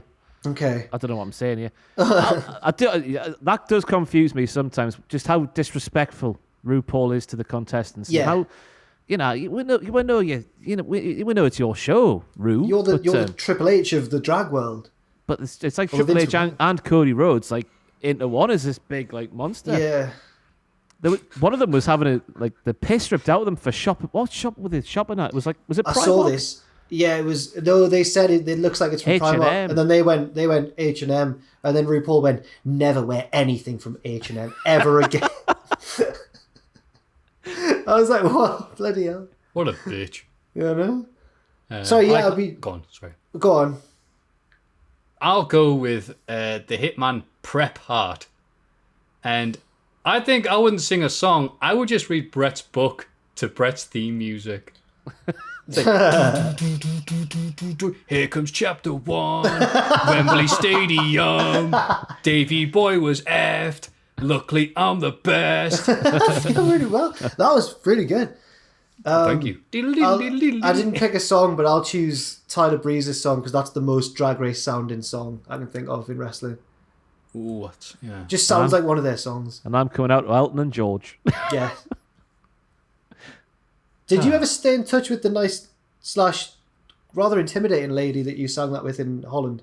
No. Okay. Sang the song. Remember, I was absolutely arsehole that day. Remember speaking to her outside of the whatever bar it was.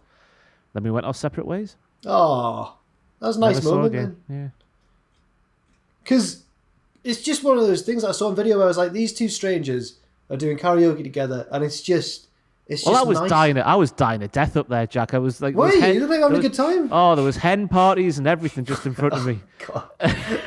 And I was just like, I need some help up here. And then she was singing along like good and proper. So I was just like, come up here, save the show, nice. Save the show. Nice. Short back and sides. Short back and sides, yeah. Great person. That almost sounds like a song that you would sing at karaoke, though. The situation scenario. I was dying at death, so I asked the lass to sing the song Wembley Stadium. Hello, Maffew, Jack and Ross, or Hello. any special guest. Oh, where is... Oh, No. I'll put Jack on the floor, sorry. Let's say in a hypothetical world, you're involved in an accident, leaving you unconscious for 10 years. Leaving you unconscious for 10 years. Wow, it's horrible. After waking up and doing all the boring admin stuff and seeing family, what is the first wrestling-related thing you check up on? Okay. You catch up on all the Rumbles and Manias you missed. See if AEW is still in business. See if the inevitable 5-star wrestling reboot has taken off. Oh, what question? Oh, God. I'll start the conversation with the one you're all thinking. I don't want to say, is Vince still around? Oh, well, we're still thinking that now, aren't we? Well, yeah. Cheers for all the great content of the past year. Much love, Charlie from Yorkshire. Charlie, if I was in a coma for 10 years and woke up, I probably wouldn't check wrestling very early on my list of things to... What I'd do is I would set up a YouTube channel or whatever platform is the main platform at that point, and I'd make that. I wouldn't check anything. I'd say I've not seen wrestling for a decade. I'm going to watch it and give my reactions, and I think that would work. I think I could do that. If people knew that I was the 10-year unconscious guy, I think that would work. That's what I'd do, Charlie. Imagine if you did that now. What would you be doing? Well, You you're have CM Punk and Daniel Bryan headline together yet? Oh, right. I thought you were making a joke about yours and Tom's SmackDown review, classic review. No, because that's 20 years ago. That's 20 years ago. Jeez. Has Mason Ryan won the WWE title yet? I'm having to think there. What about you, Ross? What would the first thing that come out of your head? Just go on Twitter, if I still knew what Twitter was, and then just go on Simon's profile, just have a look and see what he was doing. Click on his latest video, see what the score was. Good call. Hey, and happy birthday, Simon, by the way, this week. Oh, happy birthday to Simon, yeah. Yeah, absolutely. He'd be Prime Minister by that point. Someone tweeted me, by the way, asking He's our why... rock. Someone tweeted me saying, why didn't you say happy birthday to Simon? Because, of course, I forgot. Like, you have to do it publicly. Heat between Ross and Simon. You have to do it publicly for it to count. I Right. messaged him privately because I'm Facebook friends with him and you're not. I felt bad because I think I might have been one of the first people to wish him a happy birthday publicly, and then everyone jumped on, and then at the end of the day put, thanks guys, I normally just don't mention my birthday, and I thought I've wasted so many of his hours replying to people saying thank you, thanks, because he's too nice not to. And if I just never said it, I don't think I was the first, but maybe hopefully I wasn't the first person to do it. You're a trendsetter. Yeah, 10 years later, what the wrestling world is going to look like, I'll just be like, whoa. I'd probably see how Lacey Evans' kid's doing. Right. Oh, see if -1, what's he doing? That would be what I'd do, just to see that, you know. Because we all know the headliners are going to be the same in WWE, so... I thought you'd be straight onto YouTube, forget wrestling. I thought you'd be on to like Summon Insult, like what's been going on in the speedrunning community. Oh, see all the speedruns they'll bring. Oh my god. 10 years worth of Summoning Salt to come back on. Be a good way to come back. It's about 3 videos though. Yeah. Way! That's one for all the speedrunning fans out there. It's about when you see his name, you get that theme in your head. Yeah. Yeah. Sorry, Ross. Sorry, Ross. Yes. Whoosh. Number 3, TopeCon Quizzo Diddlers. Oh, sorry, I don't know this. Queso. Queso. Oh, TopeCon Queso Diddlers. Toby with cheese. Lovely. I hope all is well. I, like many before me, am grateful for this podcast, as the endless rants and silly bollocks of Ross, Jack, Maffew and the rest make COVID just a little bit easier to bear. With the Elimination Chamber pay-per-view happening this weekend, I sleuthed through Wikipedia to find and make a wow. I see. And make a wow. What a nice little quiz for the 3 of us this week. Okay, thank you, yes. Caveat. The following are questions about the EC matches that have occurred on the namesake pay-per-view, aka the modern era. None of the questions involve or include EC matches before the 2010 Elimination pay-per-view. Good luck to our competitors. It just says here, pass over to Ross for some Quizalicious. Quizalicious. What are your noises this week, lads? Oh, no. Come on. Oh, it's a good one then. A noise. My hole! Okay. God, what's my noise? Can I just go for that? I can't think of it. Can I just do the classic? Yes. Thank you. The rumble noise. Yeah, the rumble, that'll do, yeah. From 2010 to 2020, there has only been 1 year not to feature the Elimination Chamber pay-per-view. Which year was it? Jack is in there first. 2016. That is correct. It's 1-0 to Jack. Many eliminations have occurred within 1 minute of another, but who holds the fastest elimination after a previous pinfall? Is it Sheamus? Is it Randy Orton? Or is it Jack Swagger? My hole! I forgot the name. It's Swagger. Correct answer. That happened Yes. 7 seconds after Orton eliminated Jericho in 2013. Oh. Yeah, because that was at the start of his push that went nowhere because he was doing a Matt Riddle. Smoking weed, sorry. Right. Move on. Who is the only wrestler to be eliminated from an Elimination Chamber match once it started, but not by pinfall or submission? Was it Triple H? I've done a William Regal there. Triple H, Chris Jericho, or CM Punk? Jack. Was it CM Punk? Incorrect. I can't think why, but my hole. CM Punk. That's what I've just Jack said. just It was said. wrong. The correct answer. The points can't go to you after that. Chris Jericho, who was deemed unable to continue by the ringside trainers in 2012, which, by the way, was a WWE Championship match. I thought he fell out the ring, CM Punk. Is that what Jericho did? Fell out the chamber. No, Undertaker fell out. Did Punk throw I Jericho genuinely can't out? remember. You know what? I don't know. Whatever happened to Jericho, he was deemed unable to continue by the ringside I can trainers. picture the Elimination Chamber swinging open and someone falling out. That wasn't the Taker. The actual chamber itself, someone didn't lock the door, so Taker fell out. But that was something that they went, all right, whatever, carry on. No, this was a real one, like a proper, like it was meant to happen. Like it was a worked chamber breaking thing. Not Otis, but that was pretty cool as well when he did that in the tag one. But anyway, sorry, anyway. Which of the following tag teams is the only team of the ones listed to appear more than once? The Ascension, the Vaudevillains, Breezango, or American Alpha? There were more than 2 elimination tag matches. Was that around then? I remember one. There was the one that when Kalisto got stuck on the roof. Yeah. Can you say the tag teams again, please, Ross? The Ascension, the Vaudevillains, Breezango, American Alpha. My hole. Breezango, just because they've been around forever. That is incorrect.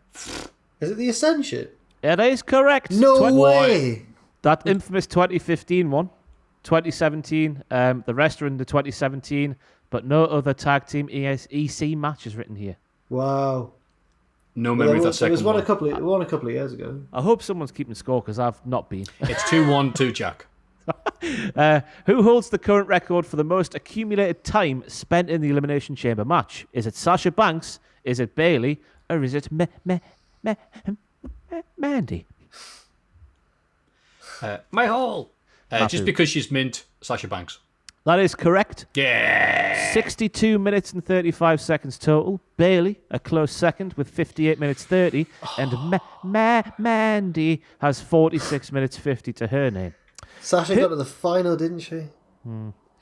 The final two, I mean. Who has the record for being the first person eliminated from the match? Who has the record for being the first person eliminated from the match? Most first out the match. I guess. Most times eliminated first. Yeah. Cool. Is it The Miz? Is it R-Truth? Or is it Wade Barrett? The Miz. My hole. Maffew buzzed. What? I went, Oh, did you? Oh, I thought it was your Sorry, thinking fine, noise. don't worry, I'm sorry then, you go ahead. It's okay. Jack was wrong anyway. Maffew. Okay. Oh, get in. R-Truth. Correct. 2010, 2011, and 2012. Yes. Which match was the longest? Was it the men's number one contender match from 2018, the men's World Heavyweight Championship match from 2014, or the men's WWE Championship match from 2019? That 2018 one did go on forever. I did a list on the longest paper. 2018. That is correct. I should have gone with the NC then. Was that the one?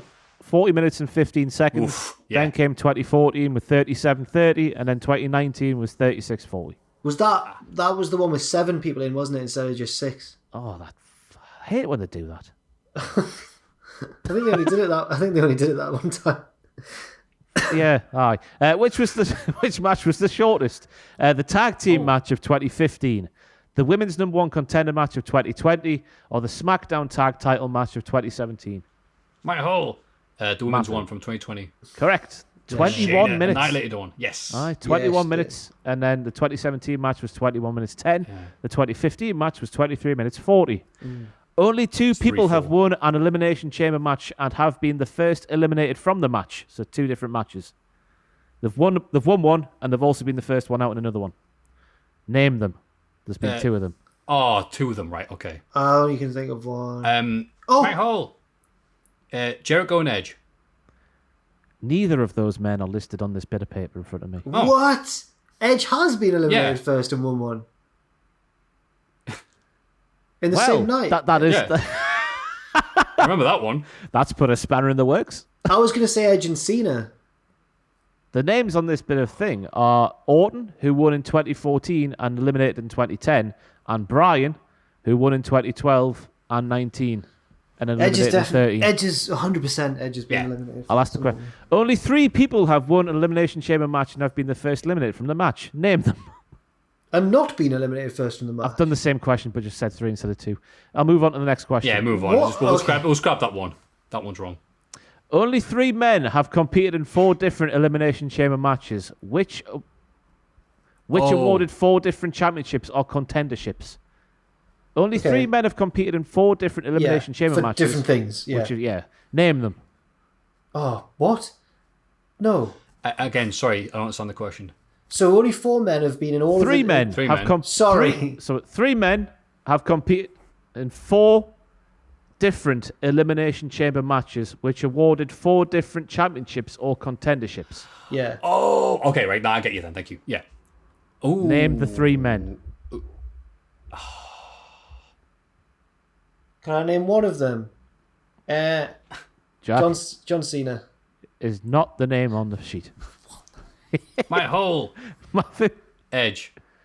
not a name on the sheet. Go on, you go, Jack. The names here are Sheamus, Daniel Bryan, and R-Truth. Okay.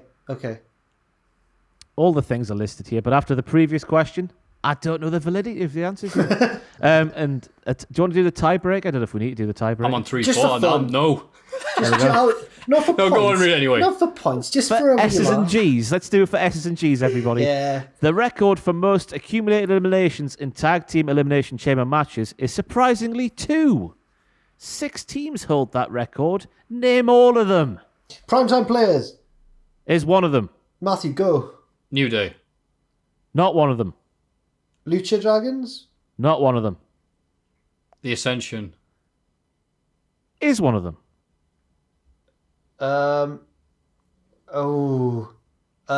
Heavy Machinery. Nope. Miz and Morrison. Correct. Hey. Oh, Usos. Correct. Oh, let's go on now. American Alpha. Correct. One more. One more. It's a bloody... Oh, the Shining Stars. Incorrect. Kalisto and Sin Cara. Incorrect. One more guess from each of you guys will be here all day. Yeah. I'll go for. I'll give you a clue. 2016 SmackDown is all I'll say. Los Matadores. Incorrect. That is the Shining Stars. What am I doing? Rhino and Slater. Correct. Hey, very good. That is the end of the quiz. Cheers for. Thank you. Thank you. And sorry that we were a bit overcritical of the questions there. Quizzes matter, okay? Yeah, we take these. Look, I don't know what part of the world you're from, but we take them. Oh, Richard Tubman's just come in and told us that we're wrong. Whoa, breaking news. Jeff, I'm hearing something, Jeff. Jeff. What's this? Edge's thing was 2009 before the pay-per-view, which he clearly stated beforehand. Oh, it's a good job no one can hear you then, Jeff, isn't it? We're horrible people. We're I'm not. awful. I won. Did you hear the disdain that we were all going, well, Edge has won one and been eliminated first? It's all right. All the people be like, oh, so-called wrestling expert. That's I not bet us, if it like. happened in Alberhausen, Maffew would have got them all right. Damn right. Oberhausen. Uberhaus, that's right. That's me, baby. Oberhausen. Moving on. No, it's Oberhausen. Admit your mistake. Oh, I thought you were Sir. doing a pun.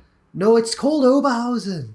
Because I'm saying Alberhausen. Because it's got I an know O you start. are. But Jack's saying Uberhausen. No, so I think he's doing I'm a pun. saying And he's Oberhausen not. with an O. He's getting really mad. I'm sorry, Jack. I'm not trying to make you mad. Maffew, It's read the okay. end of that question, will you? Because that... I'm trying. I got it yelling at my screen shaking. Thank you for all the credible content you churn out on a weekly basis. I hope this quiz was fun and was able to puzzle you out just a bit. Until next time, put the excited cat amongst the pigeons. They can all woof woof and moo moo. Jared Konatsa, I think, from the northeast corner of Mississippi. Thank you, Jared. The northeast corner of Mississippi. Oh, way I, man. Here we go. Yeah. Right. If it was the northwest corner of Mississippi, Boo. that's near Tennessee, I think. And that's why I got confused that AEW did a show in Mississippi, but it was all about Tennessee legends. And I was like, why? And then I Googled it, and it's right on the border. And I was like, oh, that's interesting.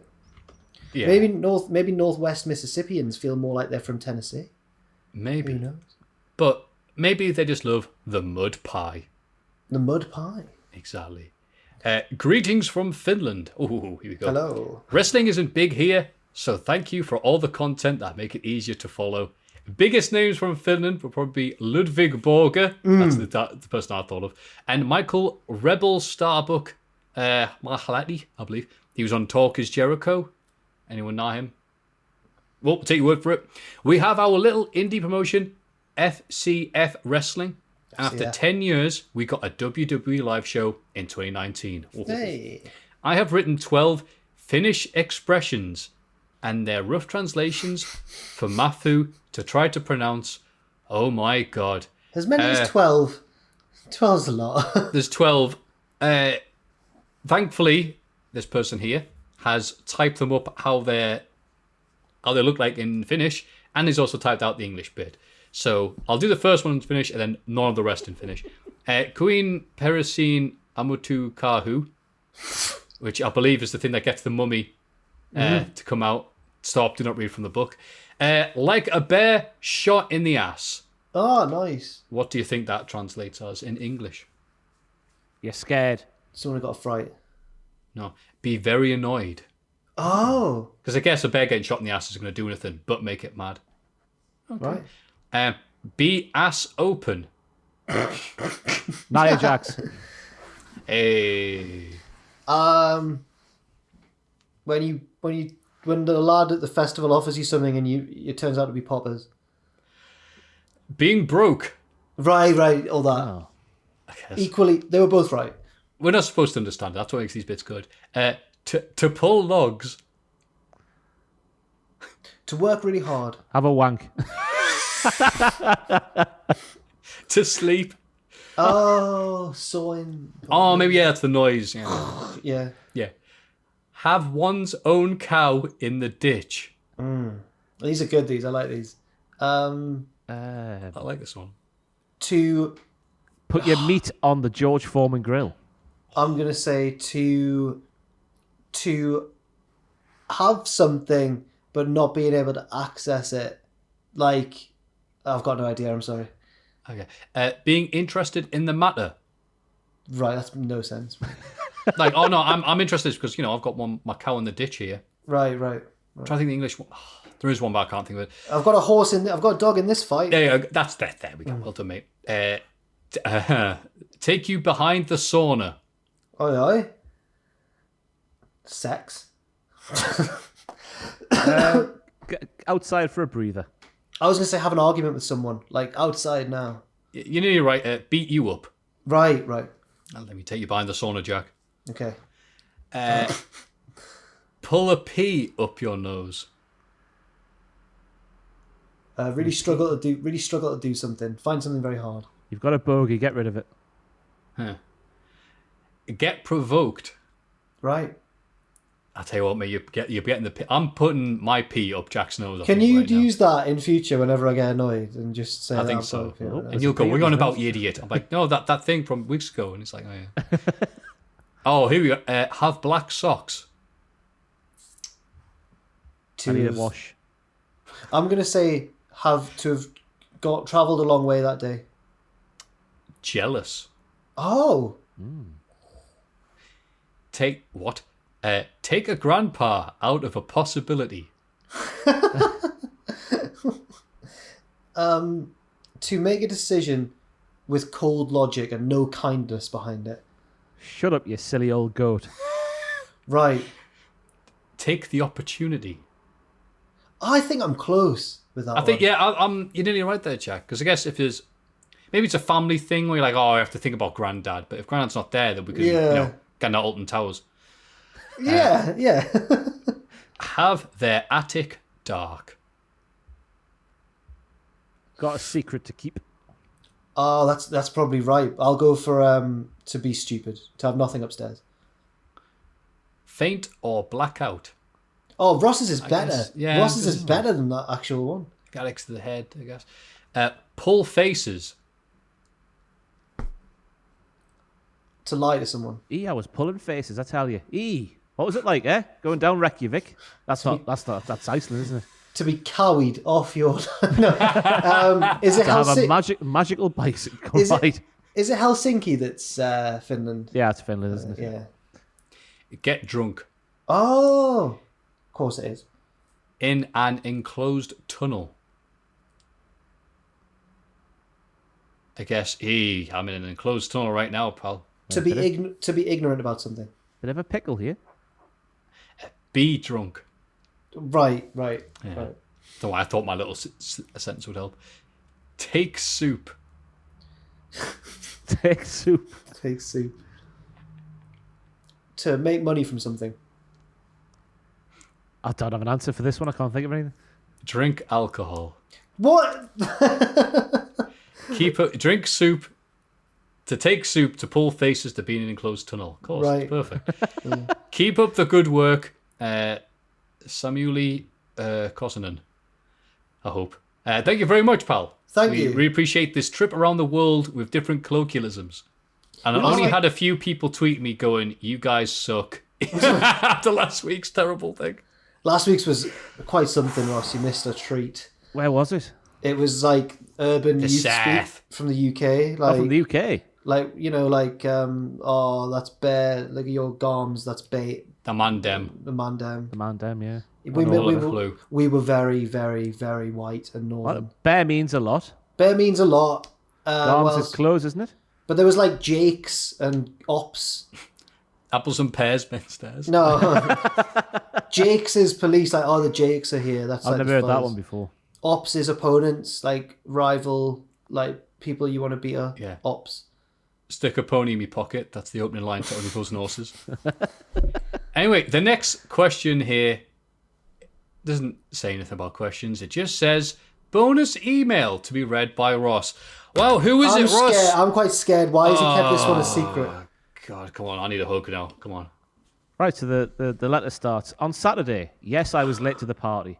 I was enjoying listening to the podcast when my happiness was halted suddenly by Maffew's proclamation that I, Big Mama Botch, in brackets, BMB, had texted to ask him if I could be admitted into the prestigious Hall of Fame. This is a bogus claim that I wish to rectify, please. The real story. The previous week, Ross's mum was nominated. One of you asked if I was already in. She must be, was the agreed response. With the caveat from Maffew saying, let's say she is, so I don't get a text saying this. If Ross's mum is in, can I be in? I texted Maffew to say, in brackets, for the record, if I wasn't, and said, if Ross's mum is going in, ellipsis, which I intended to be funny. Right. The next day, lest it not be clear, I texted Maffew again to say, I am happy not to be in the Hall of Fame and wish Ross's mum best of luck. Oh. Maffew replied saying, haha, thanks for clarification, I'll pull some strings. Ho, ho, ho. Oh no, pulling strings needed. I'm happy to be in obscurity, son, was my reply to ensure he got the message. Somehow, this has been lost in translation, making BMB looking like a glory hunter who isn't happy for another cultaholic mama to be in the Hall of Fame, which is truly not the case at all. I wish to clear my name and restore the sound reputation I would like to enjoy. This leads me to my question. Oh, she's got a question as well. Yeah. Has there ever been a time where you have misunderstood where you have been misunderstood as a result of the way a communication has been misconstrued as a result of a text or other social media speak? I remain a faithful follower to all things Cultaholic Wrestling Podcast, despite the slur on my character. Keep up the good work, lads. Big Mama Botch. Nice to hear from BMB. That's a good one. Well, I think you'll be getting my Christmas present this December, so hope like action figures and copies of the Bruins and Old Woolly. Yeah, I don't have a leg to stand on here, I'm afraid. She's right. She says, I'm not in the Hall of Fame. Maffew sent this on Sunday. By this point, the podcast is recorded on Thursday, so it's out my head. I'm like, so I read it as, I'm not in the Hall of Fame, Maffew. And it's that generic, there's the non-committal blank face smiley. Yeah. If Ross's mum is going in, so I've read this and gone, oh Christ, mental note, put mum in Hall of Fame. So now it seems like, yeah. Right, and then in case I forget, I'm happy not to be in the Hall of Fame. And I thought that was my mum being don't put any effort in. But I'm like, I'll be a good son. I'll be a lovely little lad. I mean, mum who I love, she's so good. And I've misunderstood everything. This is exactly how things unfold in like 12th Night and Midsummer Night's Dream. This is very Shakespearean. Yes. Thank you. Yes, it's everyone dying at the end. Fantastic. Yes, it's rather they're comedies. It's okay that everyone's happy. Only a few people die. Yeah. It's a bit like It's actually exactly like the charge of the light brigade. All it takes is a little bit of miscommunication. And so we have this weekly ring. We call each other, and I'm like, hello, mum. And she's just not happy. I'm like, oh, she's just pretending to be not happy for mischievous. But no, she's legit not happy. I'm like, oh, Christ, as I slowly realise. So it also didn't help, as she pointed out, it would have been a nice thing if I'd put my mum in the Hall of Fame and go, can we just put her in because she's great? No, because I'm trying to be entertaining on a podcast, thought it would be a sensible idea. On a podcast I know my mum watches to go, could we please put her in because she's always nagging me. Oh, beautiful. Oh, nothing shows your mum like you love her by saying that. So she's completely right. I've talked to her. She's okay, I hope. And I just hope I can go at least 1 week without saying something stupid. Don't think it's looking good so far. But mum, I'm very sorry. But don't worry. If you're this far into the podcast, you'll have seen that Ross, the other son, has attempted to put you in the Hall of Fame the proper way. And I hope we don't get miscommunicated. But yeah, I think it's a good question because this was all done via text. If we'd spoken to each other on the phone or face-to-face via Zoom, it wouldn't have happened. So sometimes I can misinterpret or think I know because of that, and I think we can all, even because social media and text and everything's a lot more prevalent than normal talking, especially with lockdown, that things like this are a common occurrence.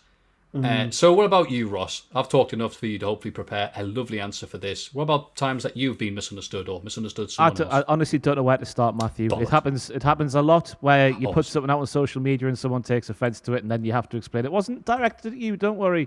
It just happens a lot. I'm one of those people who I always put my foot in it somehow. Sorry to be a disappointment in this question. I've got two, so don't worry, lads. I once, when I was like 14 or whatever, MSN years, I was speaking to a girl I fancied from school. There was a picture of her, and I said, oh, you look like Heather in this picture. Heather was a girl that we both knew from the same school. She thought I'd said, you look healthier in this picture than you do now. And she thought I was being an absolute cock for saying that. And I was like, no, I said Heather. Scroll up and see. Sending nudges and that.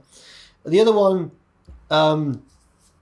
it wasn't me, it was someone that I knew. She sent accidentally a message to a lad that she knew. He was quite shy, but he was coming along to the party or whatever. And she put, okay, see you soon, but she put sex you soon, which was good as well. Oh, sex you soon, just casually as well. But Heather Healthier, that was a bad day, that one. And I never ended up with that girl either. So, I mean, that might have been a crucial factor. Probably not. Probably would have ended up the same way. Yeah, well, I've already had a drubbing, so I'm not getting any more out of me. But okay. Like Ross, I would have to come prepared or think anything specific because to be bound like one of those leather books you see in the library all the times I've been misunderstood. Because one, if you're talking to people on social media, you need to be reminded on a regular basis that you're talking to literally everybody who speaks and understands a language from all around the world who are completely different to you. So you are going to be misunderstood by people. And two, I was pretty crap at social media for a long time, so I probably got what I deserved. So yeah. I feel bad for losing my temper with you on the podcast so regularly, remembering now that your mum actually watches it. She must think I'm a horrible boy. No, she thinks that I'm a horrible boy because, like, what? I mean, they are right, though. You're clearly favourites with Ross. See, and I said, I had to explain to my mum, because like, Mum, you won't get this. I know Jack outside of this podcast, so I think Ross I could have a bigger crack with him. Once I see him on a Rise Night Out. And then that obviously translates, people don't know that, and you see me being a horrible bastard to Jack. Well, I feel bad for rising to it quite a lot as well, no pun intended, so... Yeah. But there are times like this week you start getting angry. I'm like, why are you getting mad? Like, I genuinely don't know what's happening. It's been a long day and I've got some predictions to film with Owen later as well, so it's not over yet. Sorry, Maffew. And you think he actually hates you, Maffew, but so I've messed that up completely. No, I actually hate Owen. One more time. Actually hate, yeah. I hate Owen. Mike's gone now. It's all going wrong. Kick it off. End the segment now. Oh, nah. Well, to the loyal viewers, the unloyal viewers, the mums, the dads, the dogs, the cats, everybody who has a grievance, please send us your fantastic letters, suggestions, and dodgy quizzes to mailbag@cultaholic.com. And you know what? I almost went, how did my mum know where to send the email? Every week I say that URL. Love you, mum.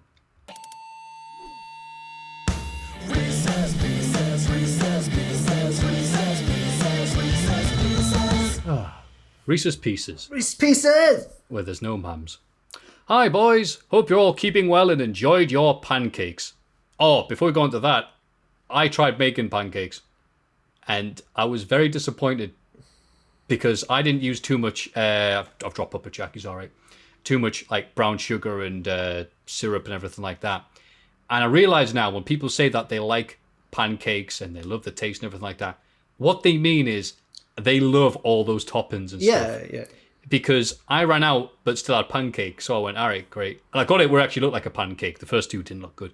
They're like fake sick you get in a joke shop. But the other ones was like, all right, cool. But I ran out of whipped cream and strawberries. And I went to have just pancake by itself. And it's just wet bread. Gutted. I will say, Americans do chocolate wrong and they do bacon wrong, but they do pancakes way better than we do. Their pancakes are proper pancakes. Like fat ones. Ours are crap. Yeah. But did Yeah. you have any pancakes or did you put anything on this year? I didn't have any this year because I'm not even that mad about them. No, I don't know. I don't think Owen did any, and if he did, I didn't notice, so I didn't join in, and I wasn't even annoyed about that because I just, I'm not that mad about them. Oh. Sorry for being a pancake Scrooge. Yeah. What about yourself, Ross? I didn't have any either because I had a very unhealthy week last week when I was off. I was reckless in terms of takeaways and whatnot. It's your week off though, isn't it? Yeah, I was just like, I kind of do it to myself, but I just sat there on Tuesday night, just thinking about Biscoff spread and what could have been if I hadn't been such a naughty boy the week earlier. Oh well. That's very good of you for sticking with that. Isn't it weird? You can have pancakes anytime, but no one does. Yeah. Yeah. Because they suck. Anyway, on this person's Reese's, before we crack on with the knacking, let's sort out the most important point.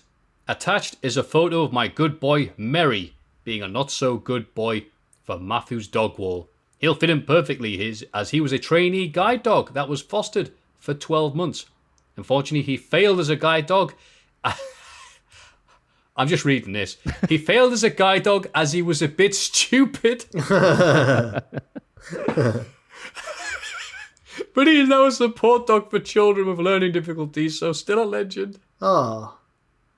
Imagine a poor dog going into the review board. It's like, well, you scored good, but there's one negative. What's that? You're thick. Oh, God, that poor dog.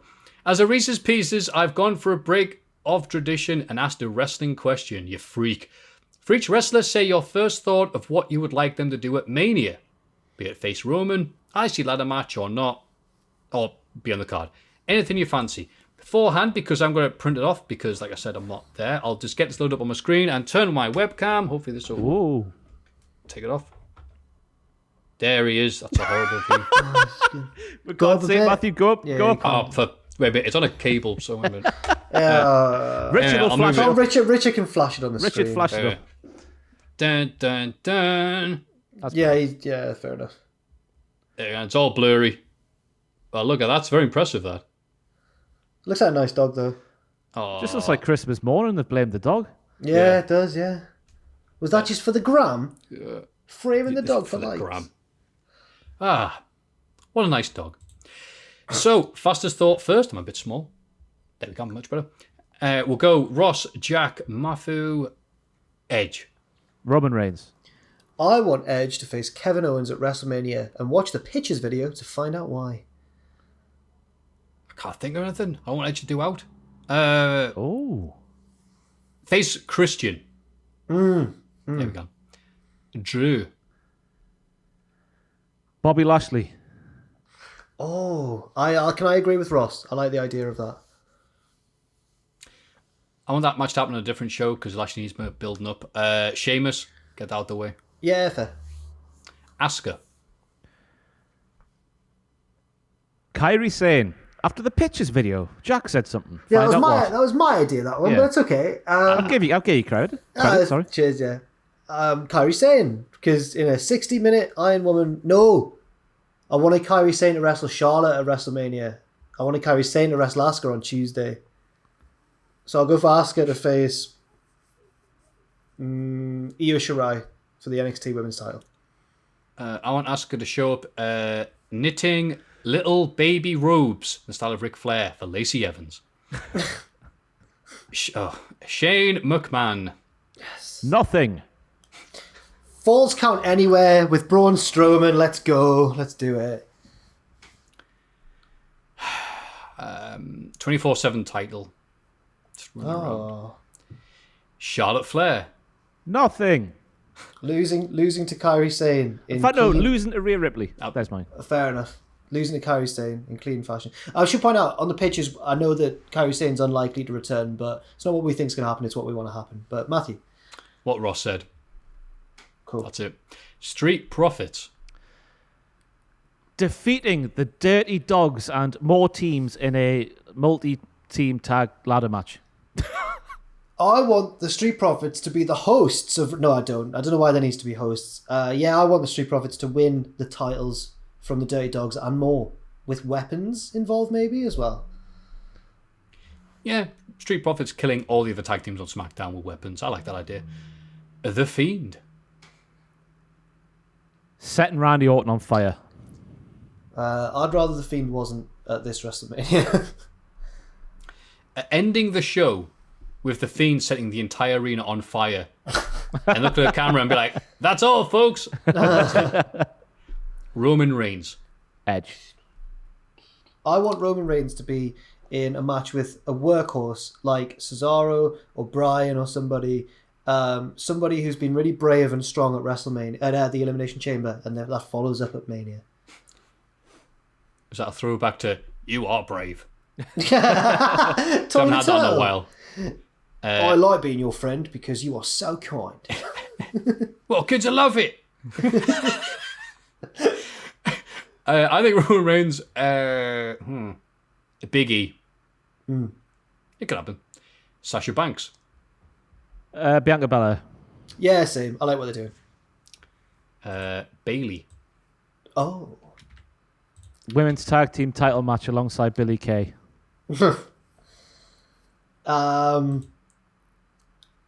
Bailey. God, I really can't think what I want Bailey to do. She deserves to do something because she's good. Hell in a Cell match with Michael Cole. Yeah, thank you. There we go. That's the one. There we go. For some reason, and the current football people need to help me here, they've put Sai Seidu. Seidu Sai is our goalkeeper at Seidu. Cultaholic FC. He's the Oh, captain. right, because I was Googling him going, who the hell's this? Have I missed something? And He's just signed. He's just signed for CD Nacional in the Portuguese Premier League, but he's most famous for being the goalkeeper and captain leader legend of Cultaholic FC. Yeah, and a little team called Monaco. Oh, well done. He got released for but he's found a new team now. Oh, you signed him. That's nice. And in real life also, he's found a new team now. Oh, right. I thought that's what you meant. No. Bianca Belair. Sasha Banks. Sasha Banks. Yep. Kofi / New Day. Oh my god. No idea. I'd like just a singles match between him and Mustafa Ali. Yes, I'll go with that one as well. Oh, yeah, of course that. But I'm worried that it's going to be New Day versus Retribution. And I don't want that. No one wants that. AJ Styles. Ooh. Put Omos on the end of the plank and then AJ jump off onto somebody. Off Omos' shoulders on the plank. Omos goes off with AJ. Forward somersault. Swanton. I don't know. I would like to see AJ added to the Shane McMahon Braun Strowman Falls Count Anywhere match. Yeah, I'm not asked about AJ either, so I think that'd be a great... shove him in there. Retribution. I want them to just destroy the pirate ship and then just bugger off. All I can imagine is that bit in Street Fighter where you punch the car. That stage. I can't think what I want them to do, man. They can be part of a cool entrance for Ali, but aside from that, they can chill for now. Have Bad Bunny beat them all up. No. He's got the power of Saturday Night Live on his hands, so he's way higher up in the food chain than Retribution. I wouldn't mind if Booker T helped beat them all up. No, Bad Bunny. Okay. Seth Rollins. Ooh, Seth Rollins is on SmackDown. So Seth Rollins...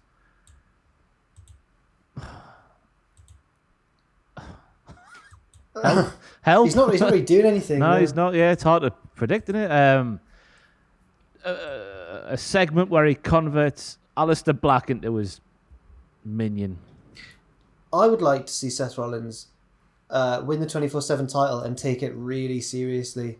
I think that would be hilarious in its earnestness. And then if someone called him out on Twitter, he could be like, I'm the greatest 24... Check your bank account, mate.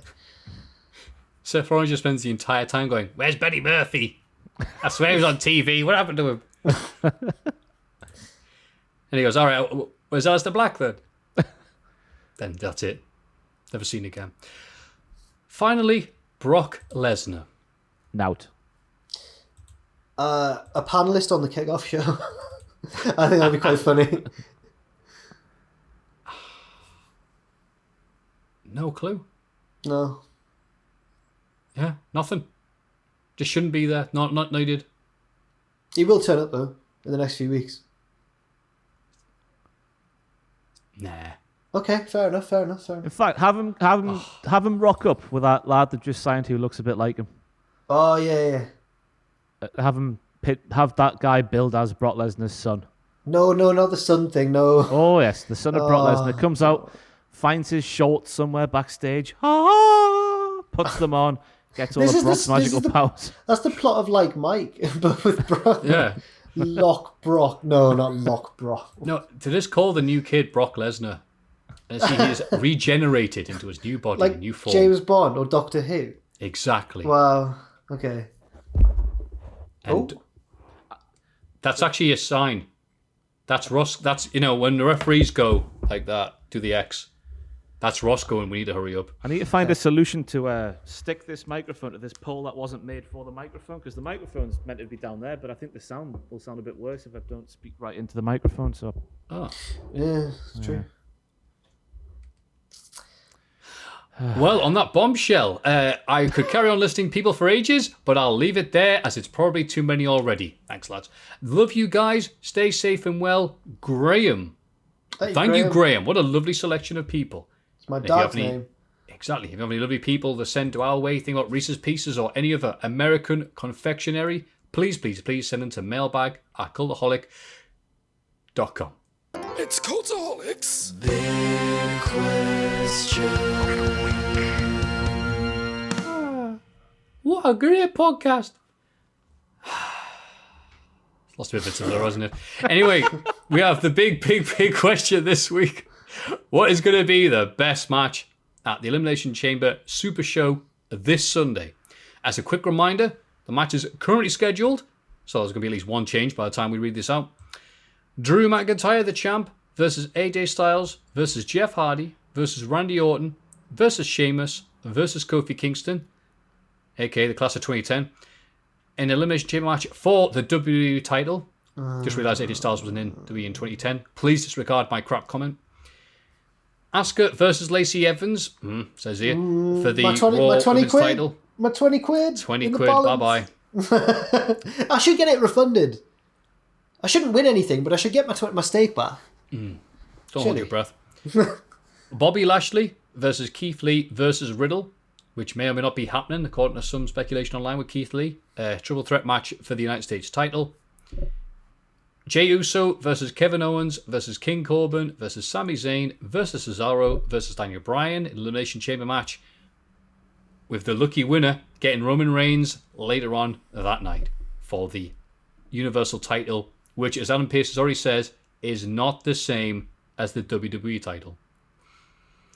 Okay.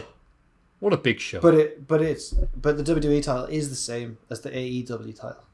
It's the same as the ECW on Sci-Fi title. That's right. Yeah. Yes. No, the AEW title because of Kenny Omega. Oh, that's right. Kenny Omega is the current WWE champion. You're right, yes.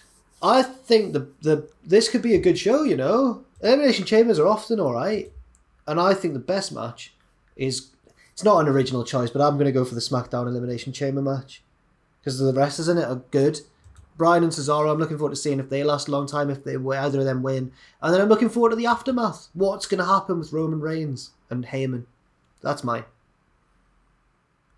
I'll go for the match after the SmackDown Elimination Chamber match. Whoever wins that takes on Roman Reigns. Oh. It'll last about 5 minutes, but I imagine it'll be a very exciting 5 minutes where a couple of near falls. You think Roman's going to lose, but he'll win, but it'll be exciting before we get there.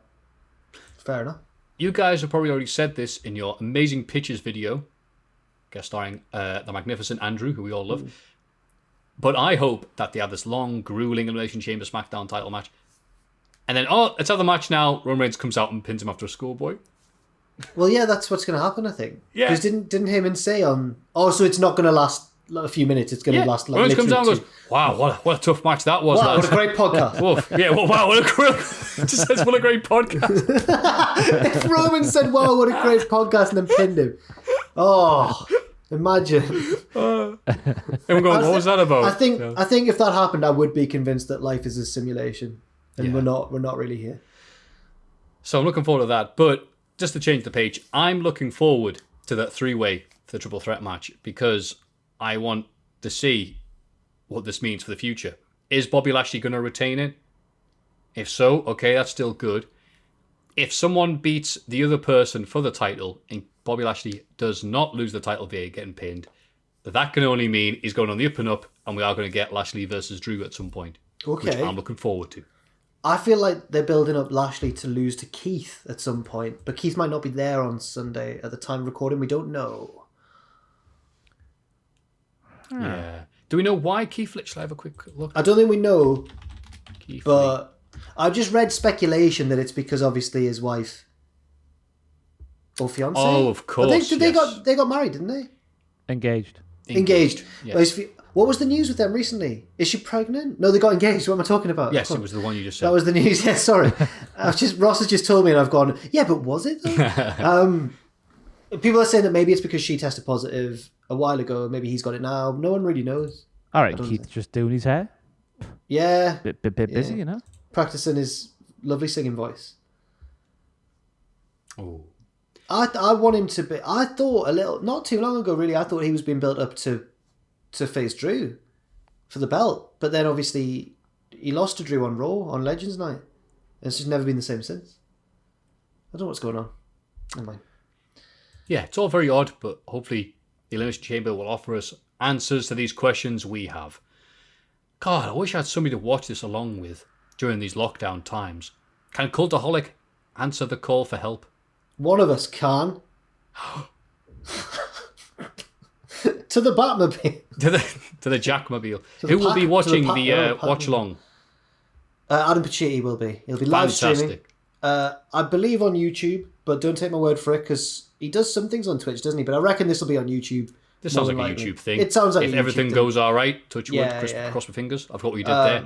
So that would be youtube.com/cultaholic/live. And as Ross said, it starts, as Ross has previously said this week, it starts when the show starts. Because people seem to ask when it starts. And it starts when the show starts. That's when the live stream starts. Thanks, Jack. Yeah. That's the Phil, really. It's me ending the podcast. Sorry, my brain switched off there. I'll switch it back on. I remember where I am. Ross, what have you got to keep the people who listen to this podcast warm and in good Ross health until next week? Now, this weekend, I'll be back on Monday with WTF moments for Elimination Chamber 2021. And then straight to hell, fingers crossed.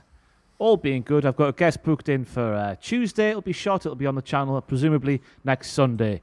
So that'll be back next weekend. But Maffew, I've got to say, what's the name of that first dog on your wall? The first dog is Penny.